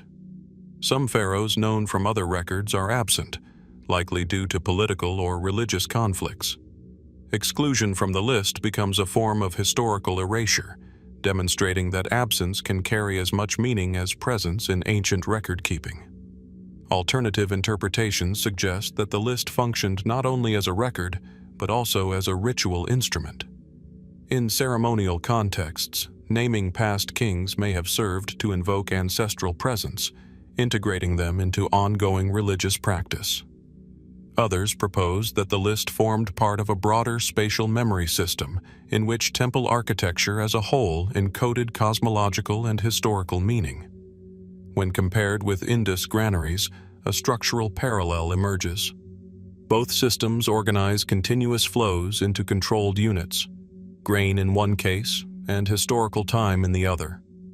Each transforms complex, dynamic realities into structured and manageable forms through physical design. However, uncertainties remain. The criteria for inclusion or exclusion of rulers are not fully understood, and variations among Egyptian king lists complicate reconstruction of a single authoritative chronology. It is unclear whether such inscriptions were primarily administrative tools, ritual devices, or ideological displays. Some scholars propose that multiple king lists coexisted, each serving different religious or political functions. Others suggest a more unified cultural effort to stabilize dynastic memory within sacred space. Oral tradition and scribal archives may also have contributed, indicating that the Karnak king list could represent a convergence of written, spoken, and ritual memory systems. Ultimately, the Karnak king list represents a structured form of historical memory embedded in sacred architecture. Like Indus granaries regulating material survival, it regulates political continuity by organizing royal succession into ordered visual form. It transforms kingship into spatial structure and memory into stone. The most plausible synthesis is that the inscription functioned as a ritual political instrument, reinforcing dynastic legitimacy while selectively shaping historical memory. Yet its omissions and ambiguities reveal that it does not preserve complete history. Instead, it preserves a curated vision of continuity and authority, one in which civilization itself becomes an act of organizing both space and time through architecture.